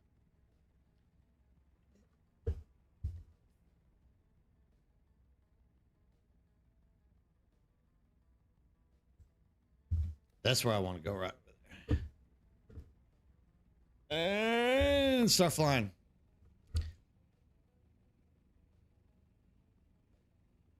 Oh, there you go. Nick, you're playing on a private server. You can't beat that, right? Like, private servers are definitely good if you can set that kind of stuff up. Oh, dude, I hope that you found a good spot. Where did you set up your base at, Aether? Just out of curiosity, what area did you choose to go with? Yeah, setting up on a private server is the way to go. The only sad thing is you can never transfer off those private servers. I don't think they're ever going to give you the option to do so. So that's like the saddest side of it. But I mean, maybe they say maybe, but look, dude, in all fairness, I kind of know they're not going to let anyone transfer off those servers.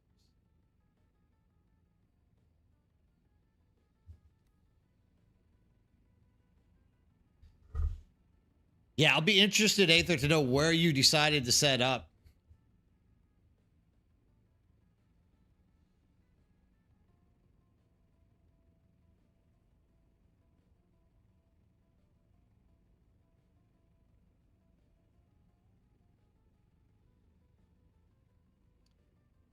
DE, you think it was a small group up near all this sweet PvE medium blows? Oh, okay. Yeah. Oh, so you're going for the medium spice fields today. That's awesome, dude. Yeah, the medium spice fields, they were really popping when I was flying around scanning. Did I just hear someone?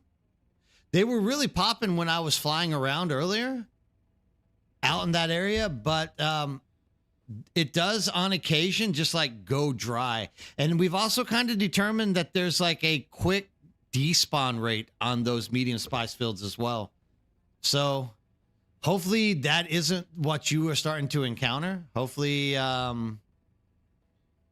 you'll get a whole bunch of spice with no problem. We'll have to wait and see though. Oh yeah, D4 is a great spot to be setting up this week. It's a great place to set up this week.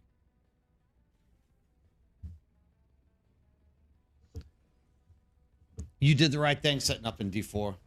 That's going to be an excellent spot.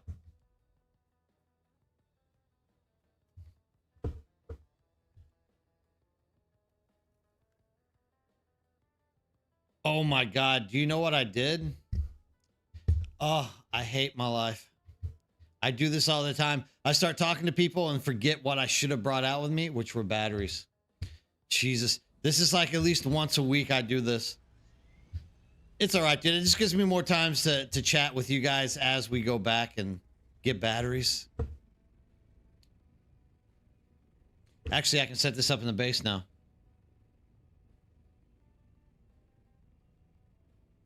Yeah, I mean, don't worry about it. The carry-all comes. Like, you'll get it eventually.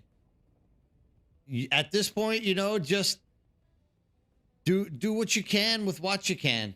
Use the really put the assault ornithopter to use if you can, because that'll be a good way for you to bring stuff back and forth. Maybe we have a battery in here that I can just slip in. I wish you were on my server. I'd help you get a carry-all. I just handed a carry-all actually to someone yesterday. A whole group of guys. Yeah, exactly. I gotta fly all the way back. I have an idea though. Like, there is no true rush in this or any other game. Like, there is really no reason that anyone should like have to rush.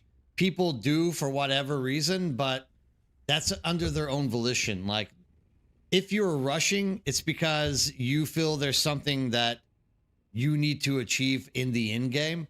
But I mean, at the same to the same degree, like, if half the people who rushed to end game would have taken their time when this game launched, literally, they probably would have still been playing the game and not saying that there's nothing to be done in the deep desert, right? So take your time, Ether. Like, take your time. You're gonna find your place. You're gonna be happy when you do get that carry-all. You're gonna be in a situation where you have more confidence and you're in control of that situation. You'll be able to use it more effectively, 100%. Ever since they doubled its inventory, the Assault Orni is a good. It is. It's the one thing though, Goombomb, that I've always been sad about. The Assault Ornithopter never came to fruition. It always was more or less only a transportation vehicle, which is really sad. Yeah, fair. She missed so much of the game by rushing. If I think the vast majority of people who are like very wealthy right now in the game took their time, and then when they got out to the deep desert, it wasn't so. Thank you. Thank you, driver. I start talking to people, dude. This is what I do. I like talking over like playability. This is the key. But I am teaching bad habits by not gliding. Thank you, driver. But I mean, I think a lot of the people just like took their time and went through the game. And when they finally got to the deep desert, all the chaos had already like blown through. And literally then they had like free reign to choose and do as they please in the game. Like that's huge power right there, whether you know it or not. You had a friend who quit the game because he was given an in-game sword and the game wasn't challenging for him until he hit a brick wall of difficulty, and then he didn't want to play anymore, right? This game sucks, and then you go run a testing station in the deep desert and get your face kicked in, and then all of a sudden it's like, this game really sucks. It's always that way, right?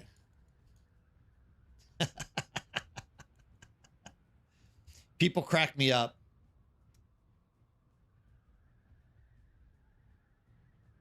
Sonjuru, what's up? How's it going? First of all, hello. How's it going? I haven't seen you in chat before. I'm glad you stopped in. You started chatting. You took your time on and off in the game and still in aluminum tier and having a blast. To be honest, just the game needs more optimization, 100%. And you don't have to race to the end. 100%, dude. You can literally be effective and enjoy this game at whatever pace you want to set it as. So I'm glad that you are able to like discover this, work through it, and now you can feel like that there's still some excitement, there's still some playability in this game. I'm happy to hear that, son. Either our server is pretty chill. Yeah, dude, if you got a good server, you're always set. So last week, September, you were out further for Spice. Woo, getting deep. This week, I'm in A road to okay, I got you. So last week was your spicing week. This is your plastinium week, right? 100%. There's nothing wrong with that. That actually works out. That's a good idea. I guess this works out. I can just like park my my carrier and not get it destroyed out there.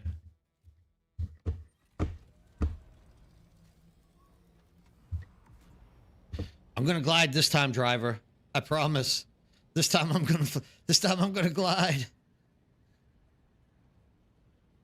I always kind of plan for that September, where it's like this week I'm only gonna do plastinium, but no matter what, I always end up back in the spice fields. I just can't help it. There's something about the spice fields that draw me, especially if you like are flying around, you see like a completely untouched large spice field. It just kind of makes you want to compel yourself to get in there and get it done.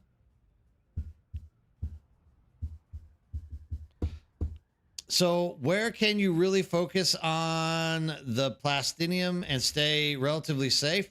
Anywhere below E. But I mean, in all fairness, because you can't really trust the placement of the actual nodes. A lot of the times these nodes get put on like high areas, like on pillars. So like there will be an area like, let's just, and I'm just saying this, I'm making it up. It's not legit, but let's say like D7, that's a PvE zone. And let's say D7 has something like 23 plastinium nodes. It sounds like that would be a great place to go, right? But then when you get out there, you find that all the nodes are like elevated and you can't reach them. So number one is finding an area which is kind of flat and safe. Damn it, driver, you're right. It's okay. I can always turn around. Once again, talking to people. This is my life and me making mistakes. I knew there was a reason why I needed to bring my carrier back out. It's okay. It's getting late too. Brain doesn't work like it used to. But no, in all fairness, like you can find some like flat-ish area. All of these places have stravinium and titanium on them. But I mean, you might as well, you're probably better off just staying on the A row and finding a grouping of titanium or plastinium and just like rotating back and forth between those, flying all that stuff back to your base. Because like I said, you'll find stuff like if we go down here, this looks like a really flat area. So let's see. And this is also PvP, so don't be coming out here. But like you can find stuff, but every so often, for example, you'll find like plastinium that's up top. And in that case, you have to like have the carrier to pick up your buggy to take it up there. Or there'll be like here, the stravinium. Yeah, you could probably maneuver your way somewhere around this to like get on this little mesa. But I mean, dude, it's going to take more time to do that. You might as well just stay in the A row and just find them in bigger groups. Yeah, there you go. And the A row is probably your best bet. If you're not willing to take the risk to get out to like a mega spawn of these things, like where I just flew out to like 3 times now, you're not really going to have any advantage to going out there and doing it, right? Thanks for joining. You won't be disappointed. So like definitely just stay on A row for the time being. Like you feel comfortable there, right? And you have everything set up on the A row. Save time. Like, dude, think about you're going to have to fly all the way out here to carry back your buggy or assault ornithopter's worth because you don't even have your carrier yet. So you're going to fly back an assault ornithopter all the way to A from out here? Nah, it's ridiculous, man. Stay on the A exactly where you're at, where you're comfortable, and just play the game out there. C6, C7, a lot of stravinium and titanium ore also driving around to other... Actually, this week has a lot of really decent flattened areas for getting ore in different places. But, I mean, in terms of September's case, like, just stay on the A row. No carry-all, just stay on A row. Because you can always find, like, a little nook or cranny that you can, like, jam your buggy into. And then you basically just pump all the ore into your assault. Fly the assault back to your base, fly back to the buggy, and then just restart it all up. Like, it'll be much better if you do it that way. 100%.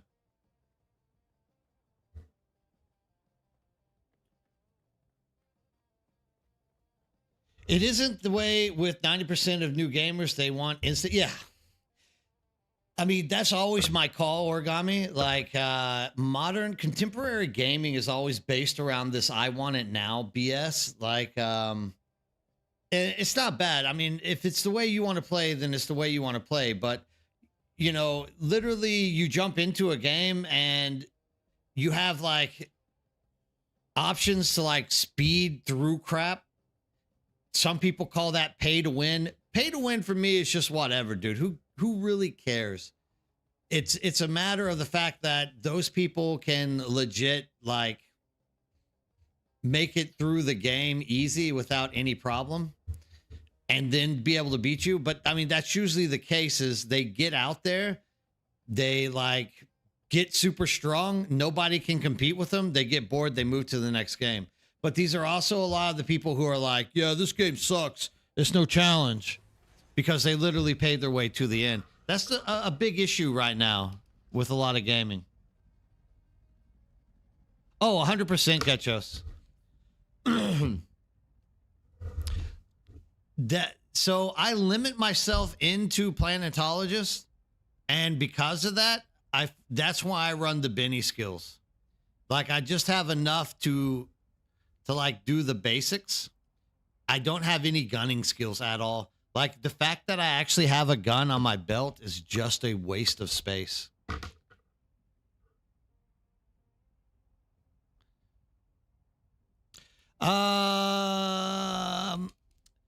So if you're going to be out in the deep desert, Aether, don't waste energy on a medium or small. You only have to have the requirements for a half of a large spice refinery to build it out there. So just build a large spice refinery. I mean, okay, if you don't have enough materials for the large spice refinery, I also understand, right? But if you can pull together the resources for half of a large spice refinery, like, that is so much more worth it. Okay. I mean, in that case, whatever you can afford. Either way, it's only half of what you actually need because it's halved in the deep desert, right? Which state am I in? What do you mean, which state? Right now, a state of absolute chaos because I'm not actually getting out there to do stuff. I'm sitting here talking. Do you mean real life? What state am I in, Vladimir? I'm not in any state. I'm in a province. Technically, I'm in a province. We don't have states in Korea. Or are you talking about country state? I live in Korea. I don't live in... My country state is Korea. I've been here for 23 years.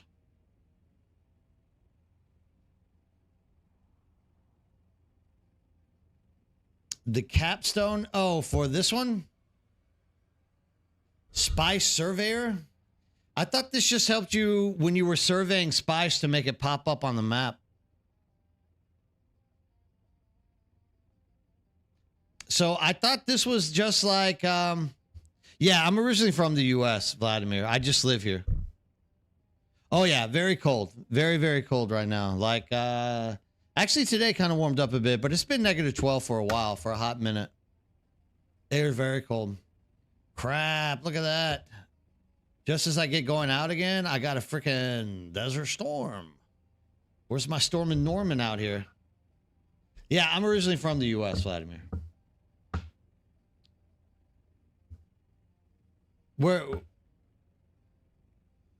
South Korea, you reckon? What do you mean? Oh, yeah, very early for America. This is like, that's why it's like breakfast with Nerdbird.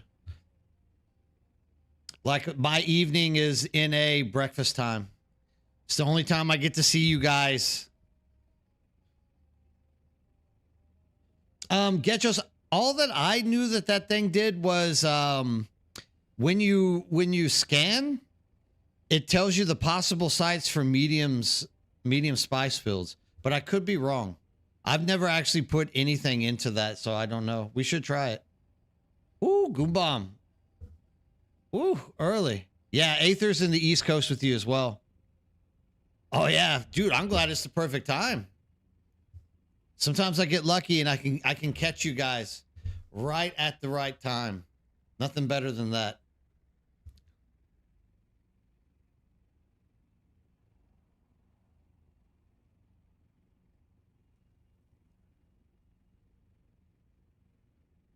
Yeah, Origami, I remember you being in the East. We got a lot of Easterners. Eastern Americans.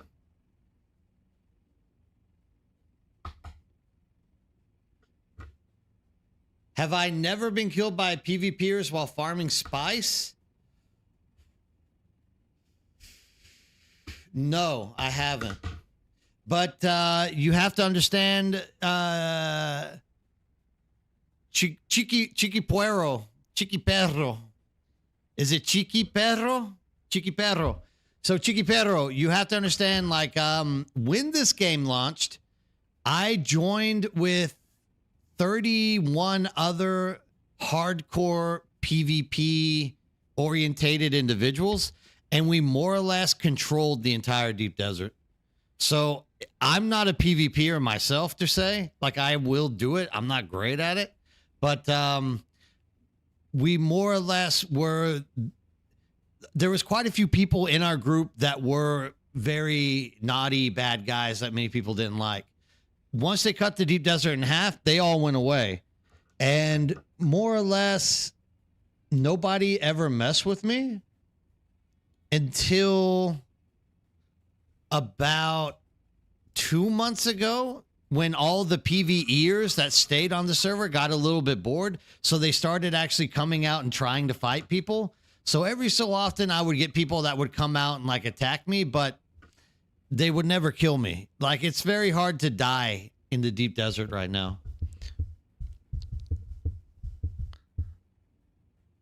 Beast Coast, you're from Massachusetts? I didn't know that. Awesome. My coworker, the guy who I share this office with, is from Rhode Island.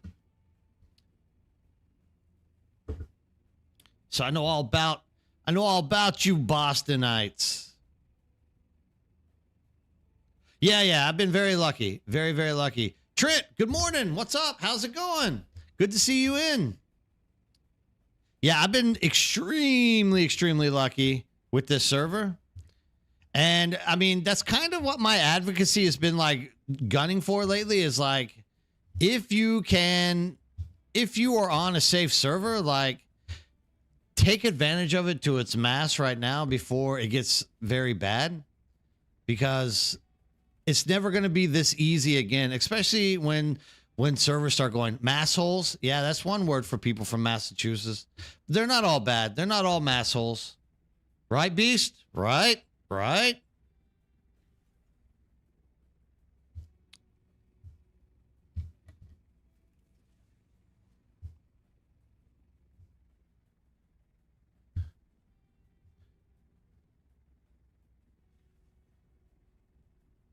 Yeah, I agree. There's a lot of potential that gets wasted here.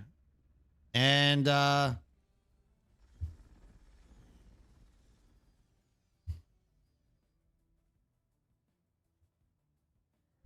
of them. Yeah, I mean, there's a lot of potential that gets wasted here for sure. Sadly. But I mean, I personally believe there's enough in this game that we can, salvage it. Personally, salvage it. I hope, at least, continue to salvage it in a way, form, or fashion. Do you remember the layout entrance for each testing station in the deep desert?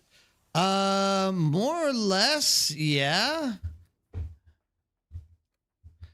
I more or less have all that burned into my memory, Vladimir.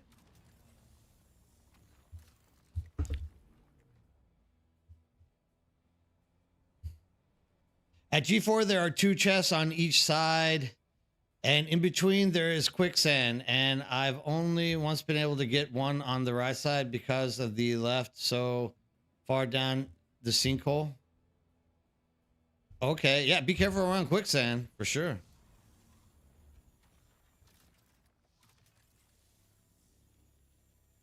Tired getting it on Monday, but trying. Okay. Dude, I hope you get it.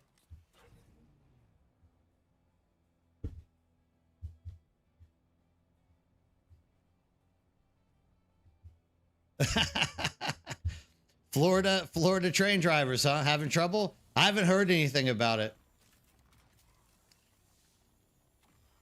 Just having a lot of oopsies, I guess, huh? Ouch. You lose it. You don't lose everything in the you don't lose everything whenever you die in quicksand, right? I've never died in quicksand. I've always just like avoided it.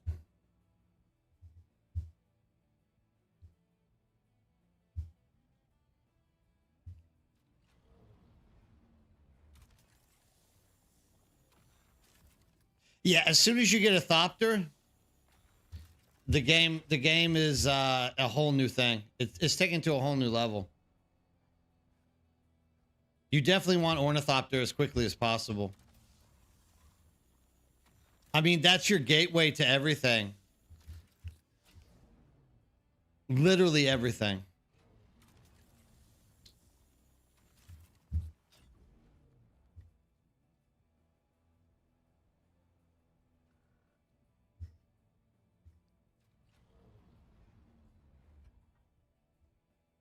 Dude, can I not overheat every 5 seconds? Oh, wait a second. Did I put the wrong power supply on?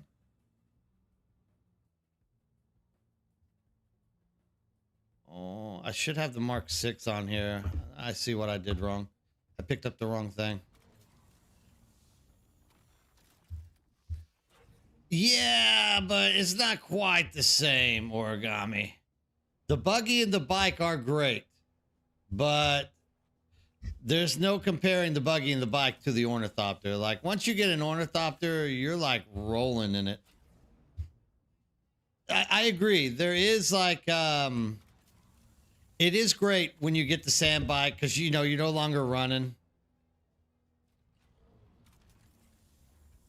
But like, oh, dude, you just can't beat the the travel freedom of the ornithopter, especially when it comes to like completing quests and things along those lines.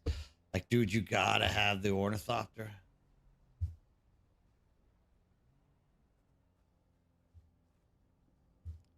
I mean, this right here, Aether, is the difference between Aero and getting deeper into the deep desert.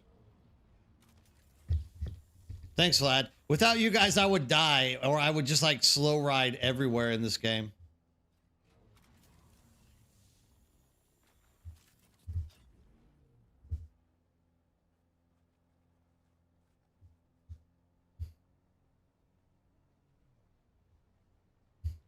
I really should not have my carry ornithopter out like this, dude. I'm a little bit nervous about having it out like this. Even on this server, like, anyone could jump by and start messing with it. I literally get all of my bodies in Haga Basin and fly them out to the deep desert.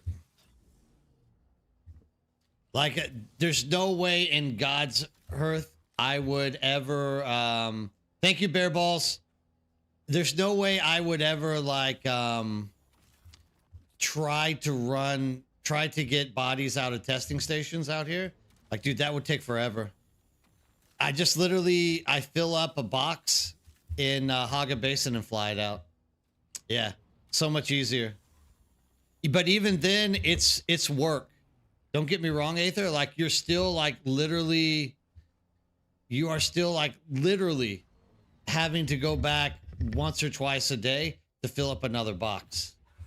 You can never have enough bodies. Yeah, Haga Basin for bodies. Like, everything that's like almost everything is easier to get in Haga Basin.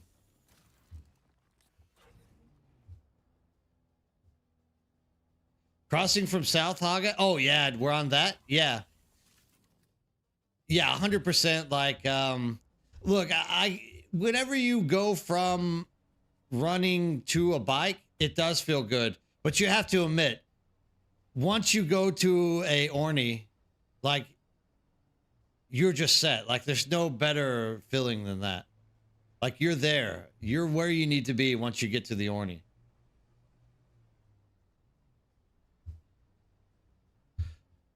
Oh, I mean, actually, Ferrex, I use an assault ornithopter. And you pack 30 bodies in the assault ornithopter. And then why did I do that? You pack 30 bodies in the ornithopter, fly out to the next location. Because all you have to do is, there's only like 2 places that you have to go, really, and you can get heaps of bodies. Like, if you're ever interested in where I get my bodies, I'll be more than happy to show you. But I mean, it's like literally 2 spots. And that fills up. It takes me about 5 minutes to fill up assault ornithopter with 30 bodies. And then from there, we go to a second location, which takes about 6 or 7 minutes to fill up. I think we should get higher number of vehicles to be able to use. I would like more vehicles. I would like more versatile reasons for using vehicles. How about that? No, you can't put assault. The only thing you can pack away in a tool is a scout. Unfortunately. If you take your assault ornithopter out, it is out. I'm admitting to being what kind of killer? Hold on. I have to like bump this up. A serial killer? It's a game. Of course I'm a serial killer. It's the only way I can this is the only way I can get my gratification from real life that I can't succeed in. When do you think they will release chapter 3? God, son, I wish I knew. My bet was going middle of this month, but it's creeping up. So maybe it's not going to happen until February.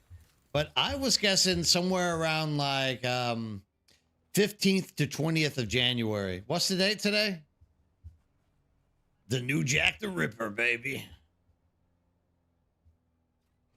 Yeah, right. Sebastian is right. Like, in all fairness, dude, if you don't... It's kill or be killed in this game, guys. I'm not doing anything wrong. Like, if I don't kill them, I end up in a death still, right? Can't have that going on.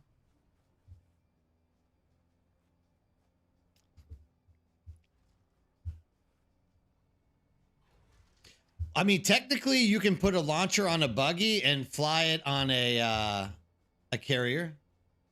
Pick it up and launch. Whoever's inside of it can launch from the carrier, right? I think that's the only thing a carrier is going to actually ever have in terms of offensive capabilities, though.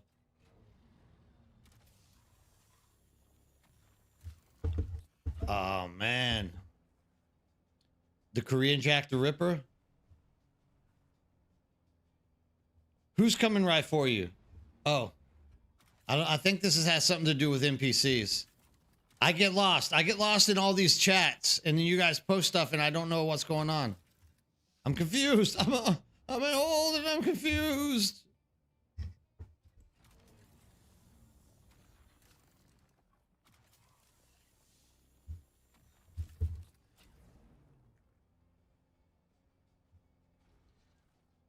There's nothing wrong with rebuilding your Haga base, Nova. And Nova Gunner, how's it going? Thanks for stopping in and chatting. There's nothing wrong with rebuilding your base. Make it a box, though, especially, like, I don't know when servers are actually going to be merging or server transfers, but you might as well just go ahead and, like, build a box and like, slum it out for a while. All right, Ferrix, it's good that you stopped in. Thanks, man. Don't have a hard day at work. I hope I can catch you one day that you're not working.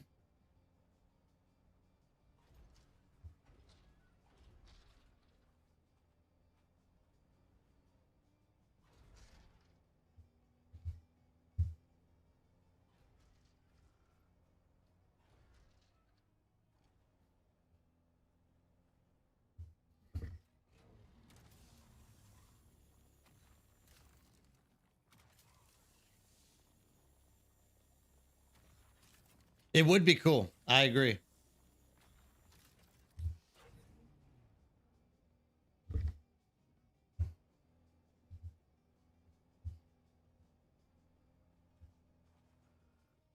Oh yeah. I think I haven't started the process yet, but I also fully believe that as soon as they kind of make an announcement that there's going to be server transfers or server mergers opening up, at that point, I'm just going to build a big box and just rebuild my base on the new server as well. Like, that just kind of makes the most sense. Doc Johnson! What's up, Doc? Oh, Jesus, that's a Bugs Bunny Easter egg without even knowing it.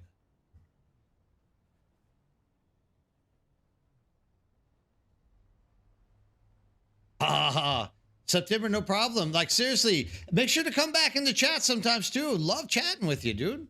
So, like, always make sure to stop in and say hello. Don't be a stranger. Yeah, that's the way to do it, Doc, right there.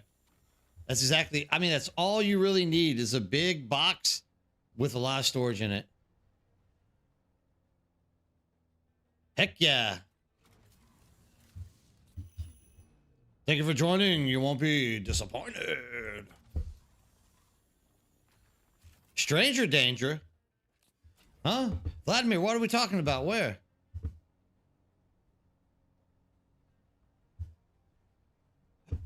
It's not that you shouldn't. Like, you can do whatever you want, Beast. But what I'm going to tell you is the less complex your base is, the easier it's going to be to put in a base backup tool. It's going to be the easier it is for you to like transfer that base whenever server mergers and stuff take place. So, I mean, enjoy the game, September. Have fun. So, I mean, if you really want to, like build big, dude. Like, it's your game. Do what you think is best or what's funnest for you. But definitely, I'll say that it's a look. I deleted my base by accident. That's my fault, not Funcom's. But Funcom didn't exactly make it easy either. Because if you have a lot of foundations, if you have a lot of crap like that, you there's a chance that you're gonna have trouble getting that thing put down on the ground. So just keep that in mind. Oh, I mean, I'm with you, Goombomb. Everyone likes big bases. Like, that's the beauty of the game, is having a big base, right? Why not jump in here? I just kind of feel a little bit nervous today leaving this thing out here, but I guess I'll be okay. I'm just gonna drive straight over there. The garbage one, full suspensor belt. Like, there's no better belt in the game. I wish they'd give us something that wasn't like T4, but it's Funcom, right?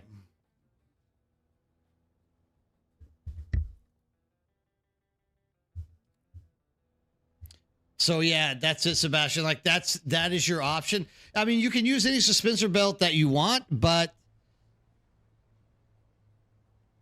yeah, Doc, you're right, 100%. What you're doing is the best thing possible. But I mean, you can use any suspensor belt that you want, but none of them work like the full suspensor belt does, where you can like just like jump and glide up, stuff like that. It kind of is a shame that other suspensor belts are so like underdeveloped.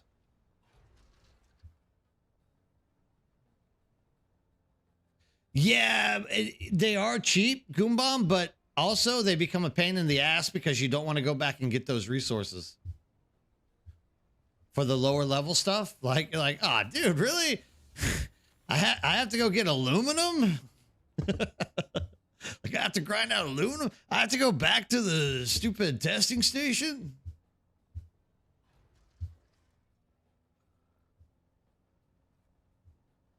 I think most people end up building big bases. It's just fun. I mean, build to the utmost limitation that they give you, right?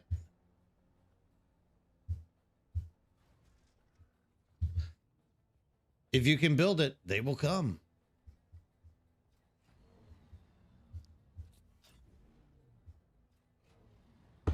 Oh, now, come on. Just give me an angle. I think that will do it. Oh, there we go. Yeah, I agree. I mean, technically the tag is the same, but for some strange like crazy region, the higher level tier belts don't work the way that the full suspensor belt does. I think that's why it's called the full suspensor belt, because it does the full range of everything that other suspensor belts do. But I mean, still, like, I wouldn't mind having like a T6 full suspensor belt. It would last longer, right? But like Goombomb is right. At least you don't have to like waste plastinium and crap on it. But I mean, still, I don't know. Man, this island is a waste. Oh, I think so too, Sebastian. Like, so many people come up with some really nice looking bases. People are so creative, dude. I'm like the least like aesthetically productive human being on the face of the earth. Like, I just cannot make stuff. Draith, what's up? Good morning. But like definitely there are some people out there that are just like Michelangelo-esque artistically, like just they're so good, dude. Yeah, I mean, the bigger buggy gives more stuff, the better cutter array gives you more return, right? So like absolutely, you should be using the bigger or better for everything. Vladimir. Like at all times, if you can get a bigger, better version of something, use it.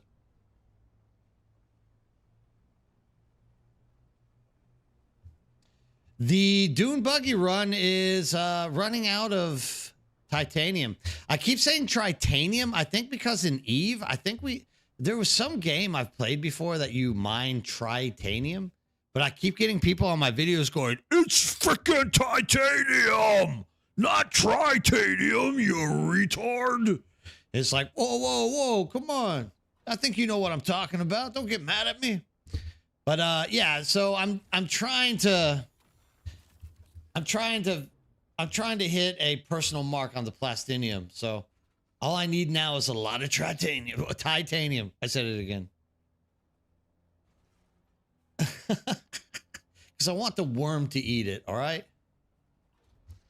I'm just being a little bit lazy. It's kind of late. I'm about to move it. Don't judge me. Stop judging me. And I'm going to do it now because I know you're going to fly out here and like cut it up, Dre. So don't worry. It's going to be gone before you get out here. This is all I needed right here. This will fill up. This will more or less fill up my cargo container. You're not going to have enough time to come out here and eat it. Exactly. It all makes sense.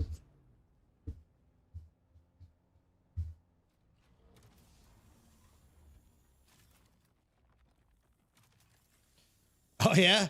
Nah, I think I'm off the sand enough to the old Shai Halud won't mess with them. I like got out and ran around. I didn't see any worm sign. So I think we're going to be all right. There shouldn't be any unexpected city finds from the Shai Halud. Officer Shai Halud.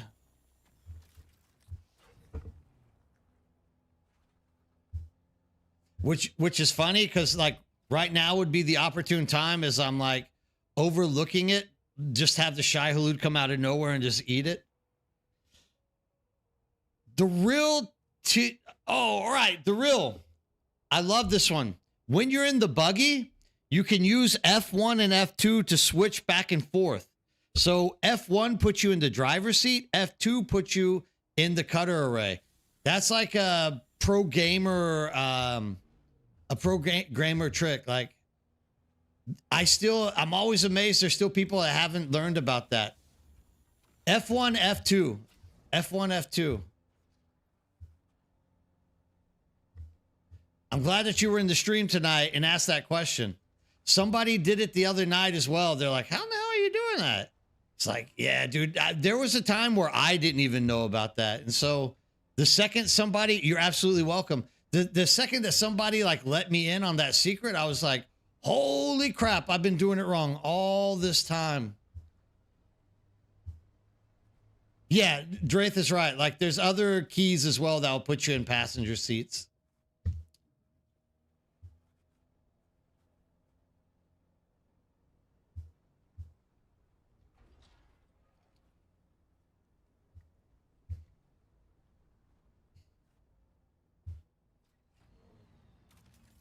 Yeah.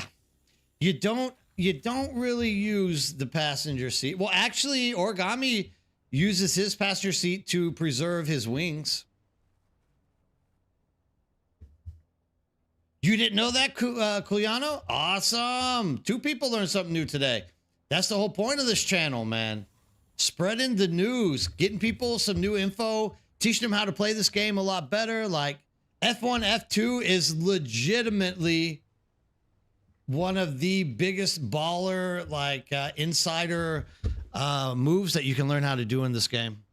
I'm glad 2 people learned it today. That's awesome. Aether also 3 people today. 3 people didn't know about F1, F2. Dude, that is awesome. Yeah, F1, F2. It jumps you back and forth. 4.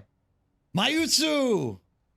Also didn't know. Awesome, dude. See, we're all learning stuff here. Like, I didn't even know the Sandcrawler had a passenger seat until someone told me that like 30 minutes ago. Like, I'm even learning new stuff out here on the stream. It's awesome. Like, I love getting together with the community.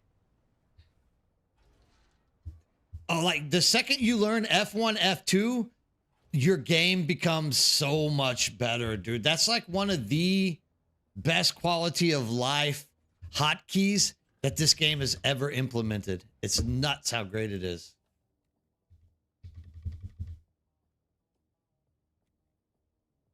Oh man, I still got a lot of space. There's not enough titanium out here for me. Yeah, they added it later on. You're right, Goombomb. That was like with chapter 1 or so. Like it took them a hot minute to add that. And people, for a while, people were like, I wish you guys would do that.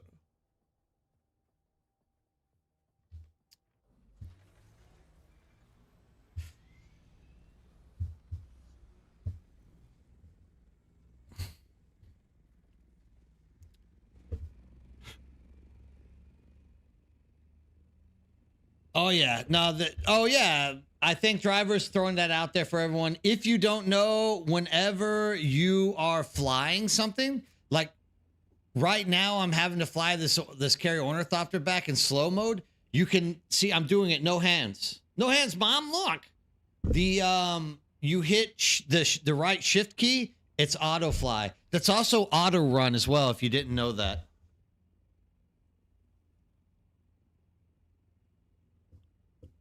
A long ass ride home? Oh yeah. But see, like now I can sit and talk. I can bullshit with people. So it works out that way.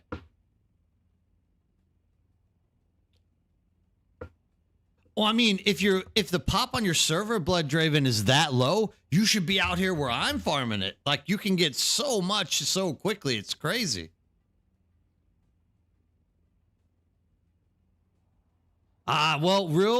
Whenever you do get an Orny, all you gotta do is, well, I mean, typically your first Orny is gonna be a scout, so you're never gonna fly like this.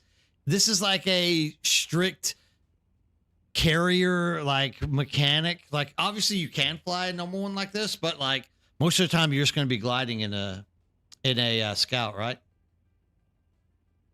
Yeah, don't hold down the shift key; it drops everything, right?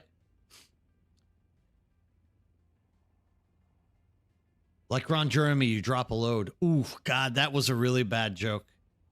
I did not know that. Can't glide with carry. You can actually glide with a carry-all, but whenever you're carrying something, you can't actually do it. Oh, and by the way, what's up? How's it going? Nice to see you in chat again. Yeah, you can't glide while you're carrying stuff. You have to fly it back. And so to like avoid that tedious like holding down the W thing, right shift key, bam, you're right there. You're good to go.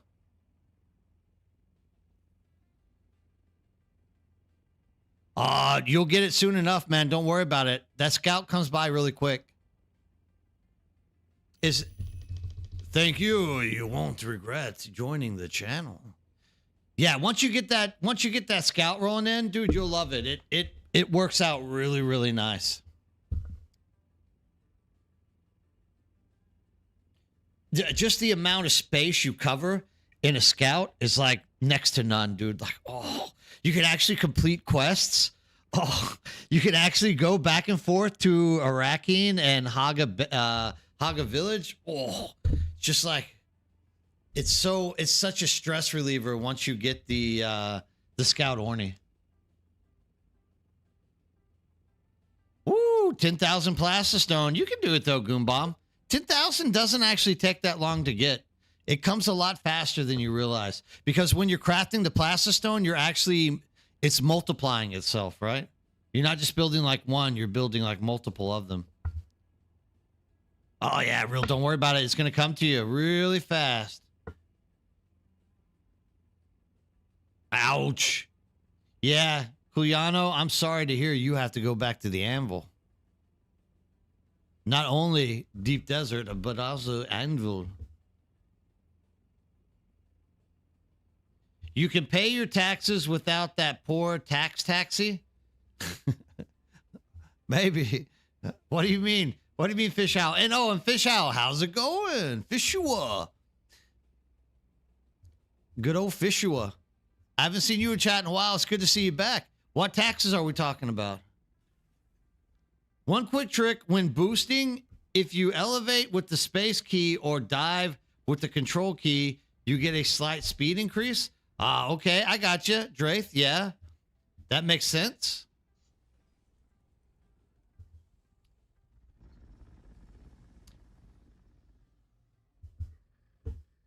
Yeah, the game really opens up. Actually, I need to fly back out there and grab the...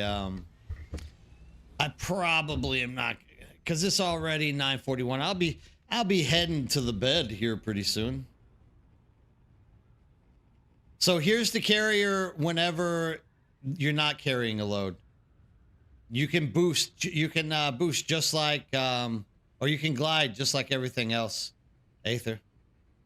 Since you were asking about it.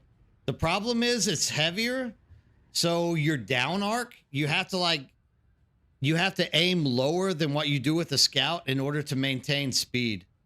If you like go up just a little bit more, you'll see speed starts dropping off. So, yeah, see speed starts dropping off way down there. It's because it's heavier. Yeah, very slow as well. I mean, that's like your scout ornithopter flapping its wings more or less.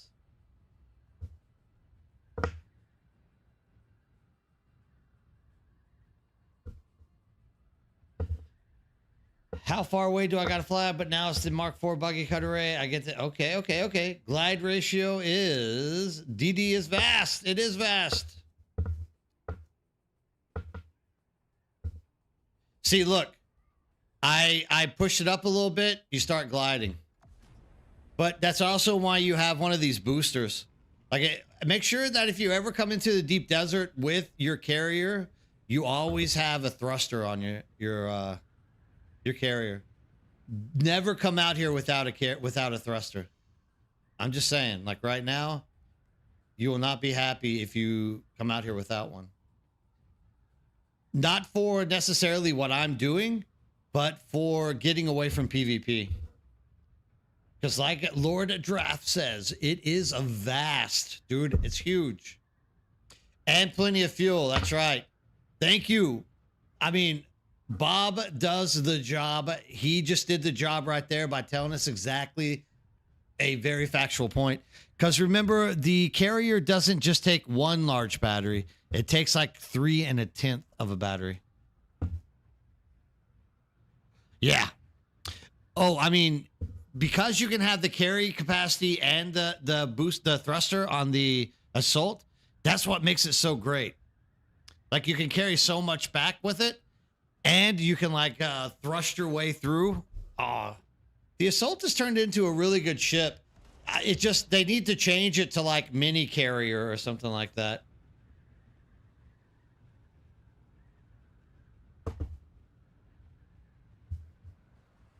But yeah, Fishwa, the glide ratio is quite dong.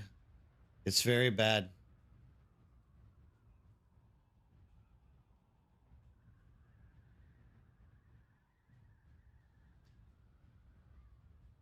Yeah, you definitely want to have that booster.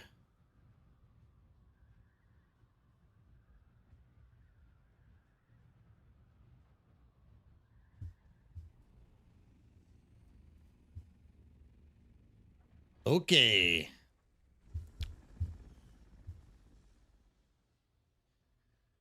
At this point, ladies and gentlemen, you now have exactly 15 minutes to talk to me. Ask me questions.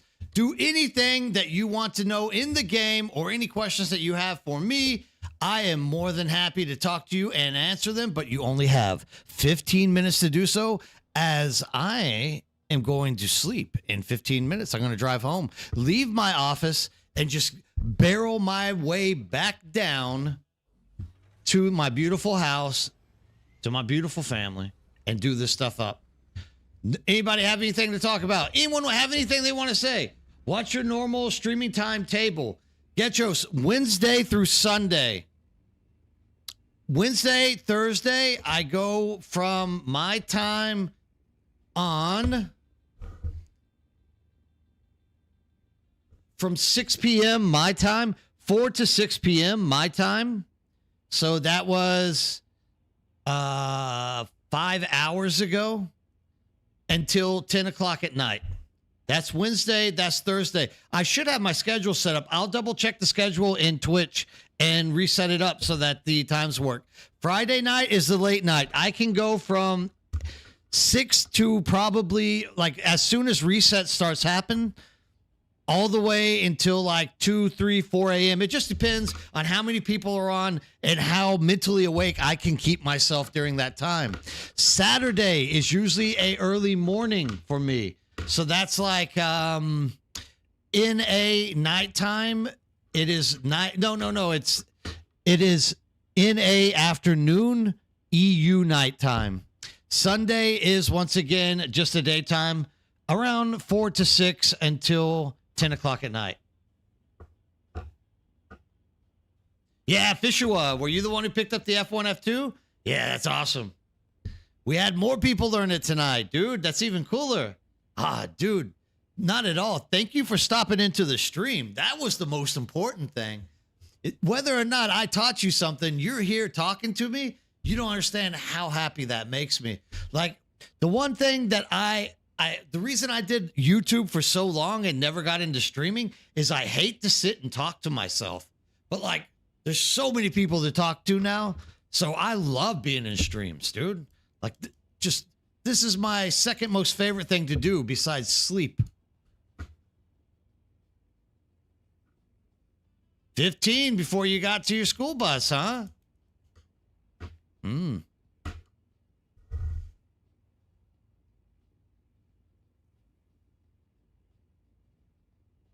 No, this is this. We're in the dark. No light. No light on these shadows.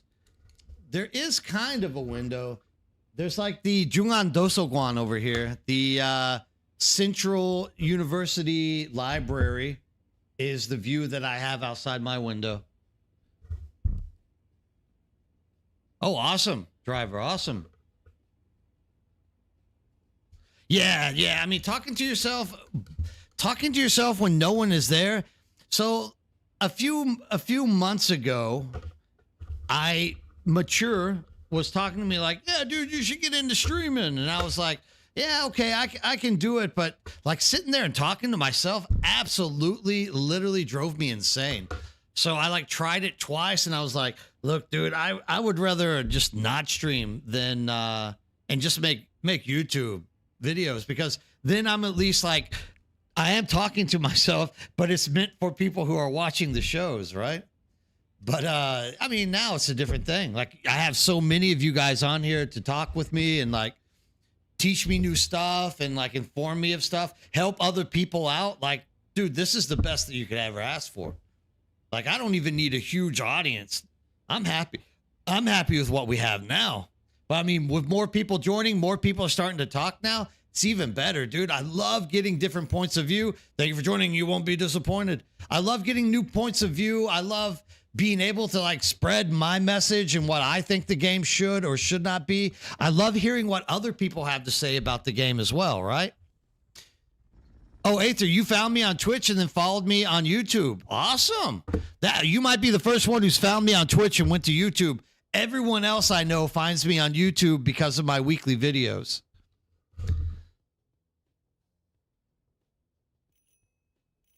All right, Cuyano, awesome. Hey, thanks for joining. You won't be disappointed.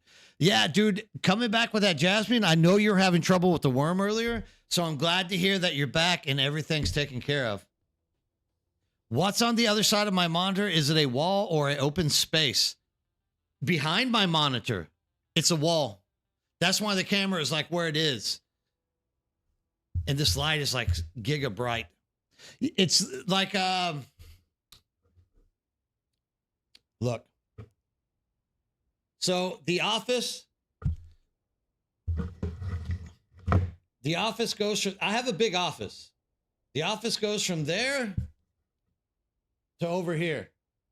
And that's where my office mate, Joe Ball, sits. He's a good guy. He's from Rhode Island.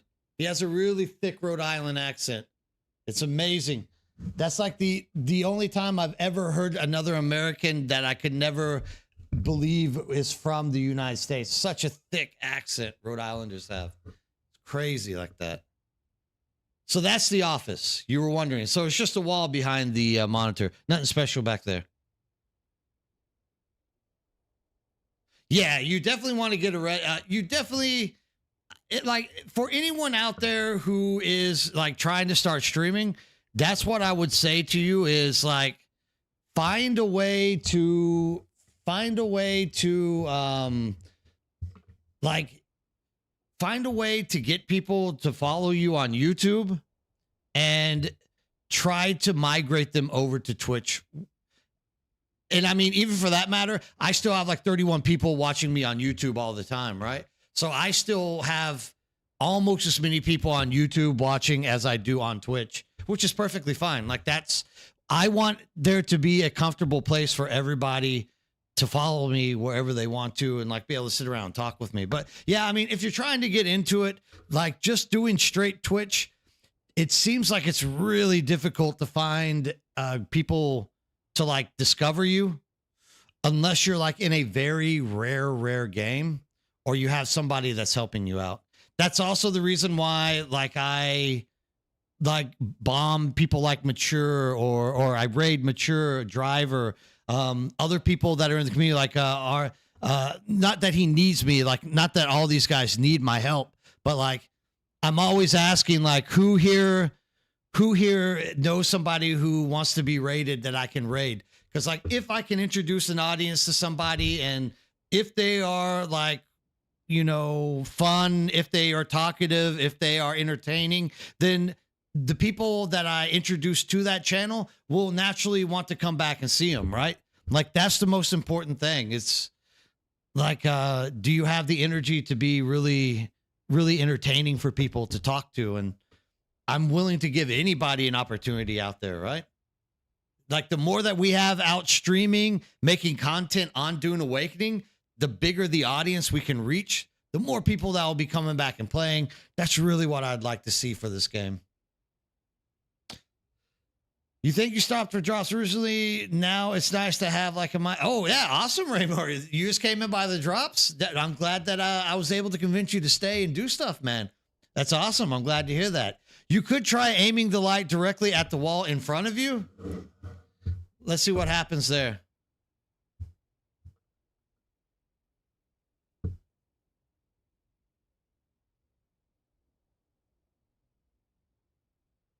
See, still kind of dark. Yeah, it's not so bad though, actually. That kind of works. Maybe this is the way I'll do it. I mean, a lot of times I'm doing it during the daytime as well. Oh yeah, look at that. I think that was a good idea. Khan, you might be a lighting pro. Look at you go. That is actually working. Oh, and it gets that light out of my eye. Did you know how much that feels? Oh, it feels so much better. Awesome, Khan. This is what I'm saying. Just being in here, so many great people to talk to and learn from. Oh, you're on Twitch now, Driver? Okay, moving over. Yeah. Spreading the love around through raids is a great thing to do. Yes, it is. It is. It's definitely a way to like get people found and discovered and help people out. That's definitely what I want to be doing. What would never be me fun and entertaining. Don't say that, Origami. Everyone's fun and entertaining at some point. Someone is George Rivera. What's up? Hey, glad to see you stop in. What's up, George? You stay away from Twitch because the ads. YouTube Premium, no ads. Oh, are there ads on Twitch? I didn't even know. I never used Twitch until I started doing this. The light is much better there. Getting the lighting good is tough. Oh, it is, dude. I mean, I have no idea how to stream or do these things. So anytime someone gives me advice like this, that's like fabulous. Like I actually like this. It does give you, it's amazing how much light is reflecting off the wall here. It's crazy good. Huh. I never knew that. George, stay on YouTube. Oh, Aether. Okay. Aether, I didn't know you stream. Dude, hook me up. Let me know so I can send out some people to watch you stream next time. Oh, okay. Yeah, I do YouTube, Twitch, and Kick. Although, like, I mean, I don't think anyone ever comes to Kick. Oh, 11 people. 11 people have followed me on Kick. So, I mean, I feel bad. I don't even like look at Kick chat because I don't know. I don't think anyone ever talks to me there. So I just never look at it. But every so often I'll like see somebody saying like, "Hey dude, what's up?" I'm like, "Oh man, I could have said hi to somebody." Oh yeah, dude, it's coming. Don't worry about the fix. You get the fix. Yeah, if you want to watch stuff on TV, I know my brother gets in here and watches me every so often. They like making fun of me out here, so I know he'll get on and throw me on the TV every once in a while. All right, driver, take it easy. Drive safe. Get those kids to school. Man, that's amazing how much that lighting has changed. This lighting is fabulous. Like, I love this. Now that I'm seeing it, oh man. Khan, you are a lighting expert. That's awesome, man. Thank you so much for that. All right, we got exactly 2.5 minutes. Excuse me, I'm dying here really quick. All right, let's see what we got here. What do we have? What do we have? Let's pick out some people who are just sitting there not talking to me. Ashura Kitano, say hi to me. What's up, Ashura Kitano? Giata, Giaiota. Some of these names are always so hard to get. Hey, Break 1976. Yeah. Ashara Kiato, what's up? I'm glad you got first time chat right there. Awesome. Spaz Hankwich, howdy, good morning. Yeah, absolutely. You just got a large spice field refinery built in your main base, Getchos. Yeah, look at you, man. You're not only hitting the spice for the first time, you're getting everything set up. That is absolutely phenomenal. Who else do we got here? Kate McCate. Kate McCate. Hey, McCate. Isn't that a drink? Awesome. Say hello to me, Kate. Stessed. Say hello. Soda Sode. Oh, man. I need to learn how to read. Is English even my language? I don't even know. Who else do we got here? Rob Vogel. Rob Vogel. Say hello to me, everyone. Say hello to me so that I can get some new guests out here and have people to talk to later on in the future. Once again, Ashura, what? Yeah, you've been watching, but you're usually just lurking. No problem. I'm glad you took time to say hello this time. Like, it is awesome to have you in here. Love sharing the time with you. If you are playing Dune, keep playing Dune. Keep encouraging people to play Dune. Make sure that the skies are staying safe.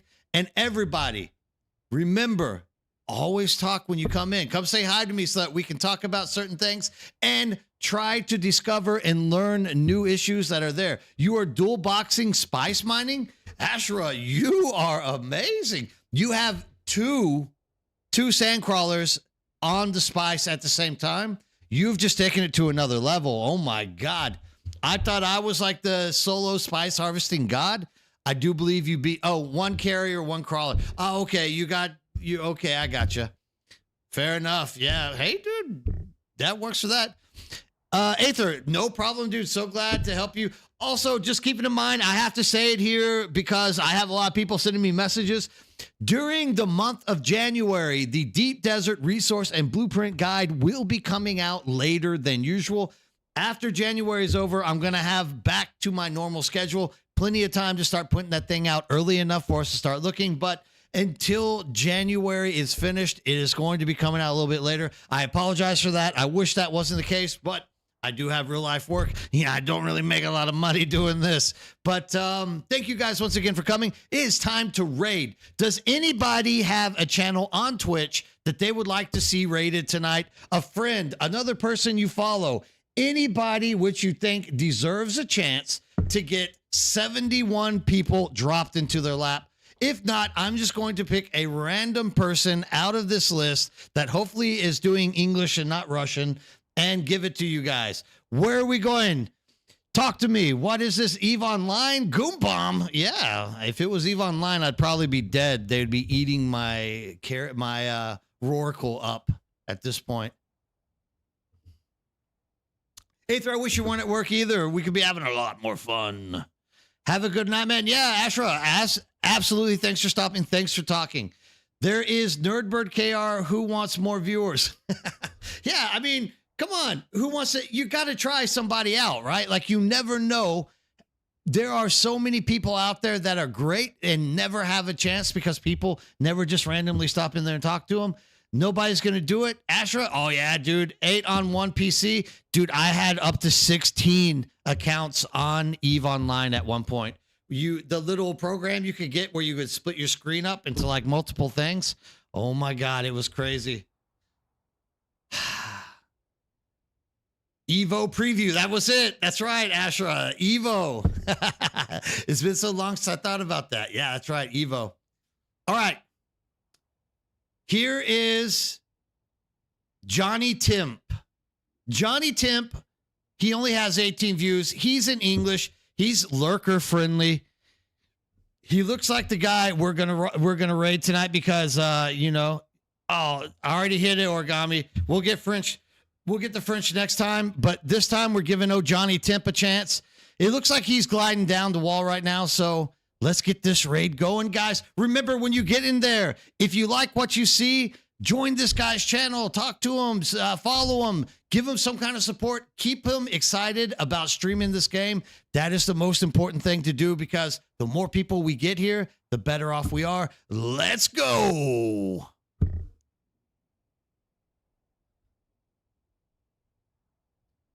Mongoose Feb, have a great day. Awesome. Thanks for stopping in and saying hello. Nerdbird, thank you so much for raiding. Hello, Nerdbird. Hello, Raiders. Let me get a shout out for you. How was your stream? Were you also playing some Dune Awakening? Hi, Grandpa. Hi, Khan. Hi, Nerdbird. How was your stream? Hi, Ashra. Appreciate everyone coming over with the raid. Oh, what were you up to? Welcome on in. Appreciate the raid. Hi, Peter. How's it going? We had a good stream. This is our second character on a new server. We first played Dune back in June when it came out last year for like a solid month, and then we stopped, and we're getting back into it now. The main reason why we got back into it was because of the whole being able to store your base.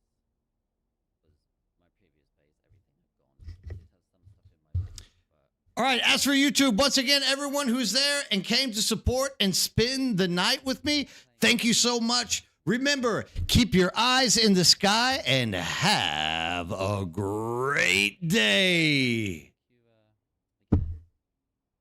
And I hope you sleep well. And thank you for the follows as well. I appreciate that. Welcome, welcome. So yeah, right now this is our second playthrough. We are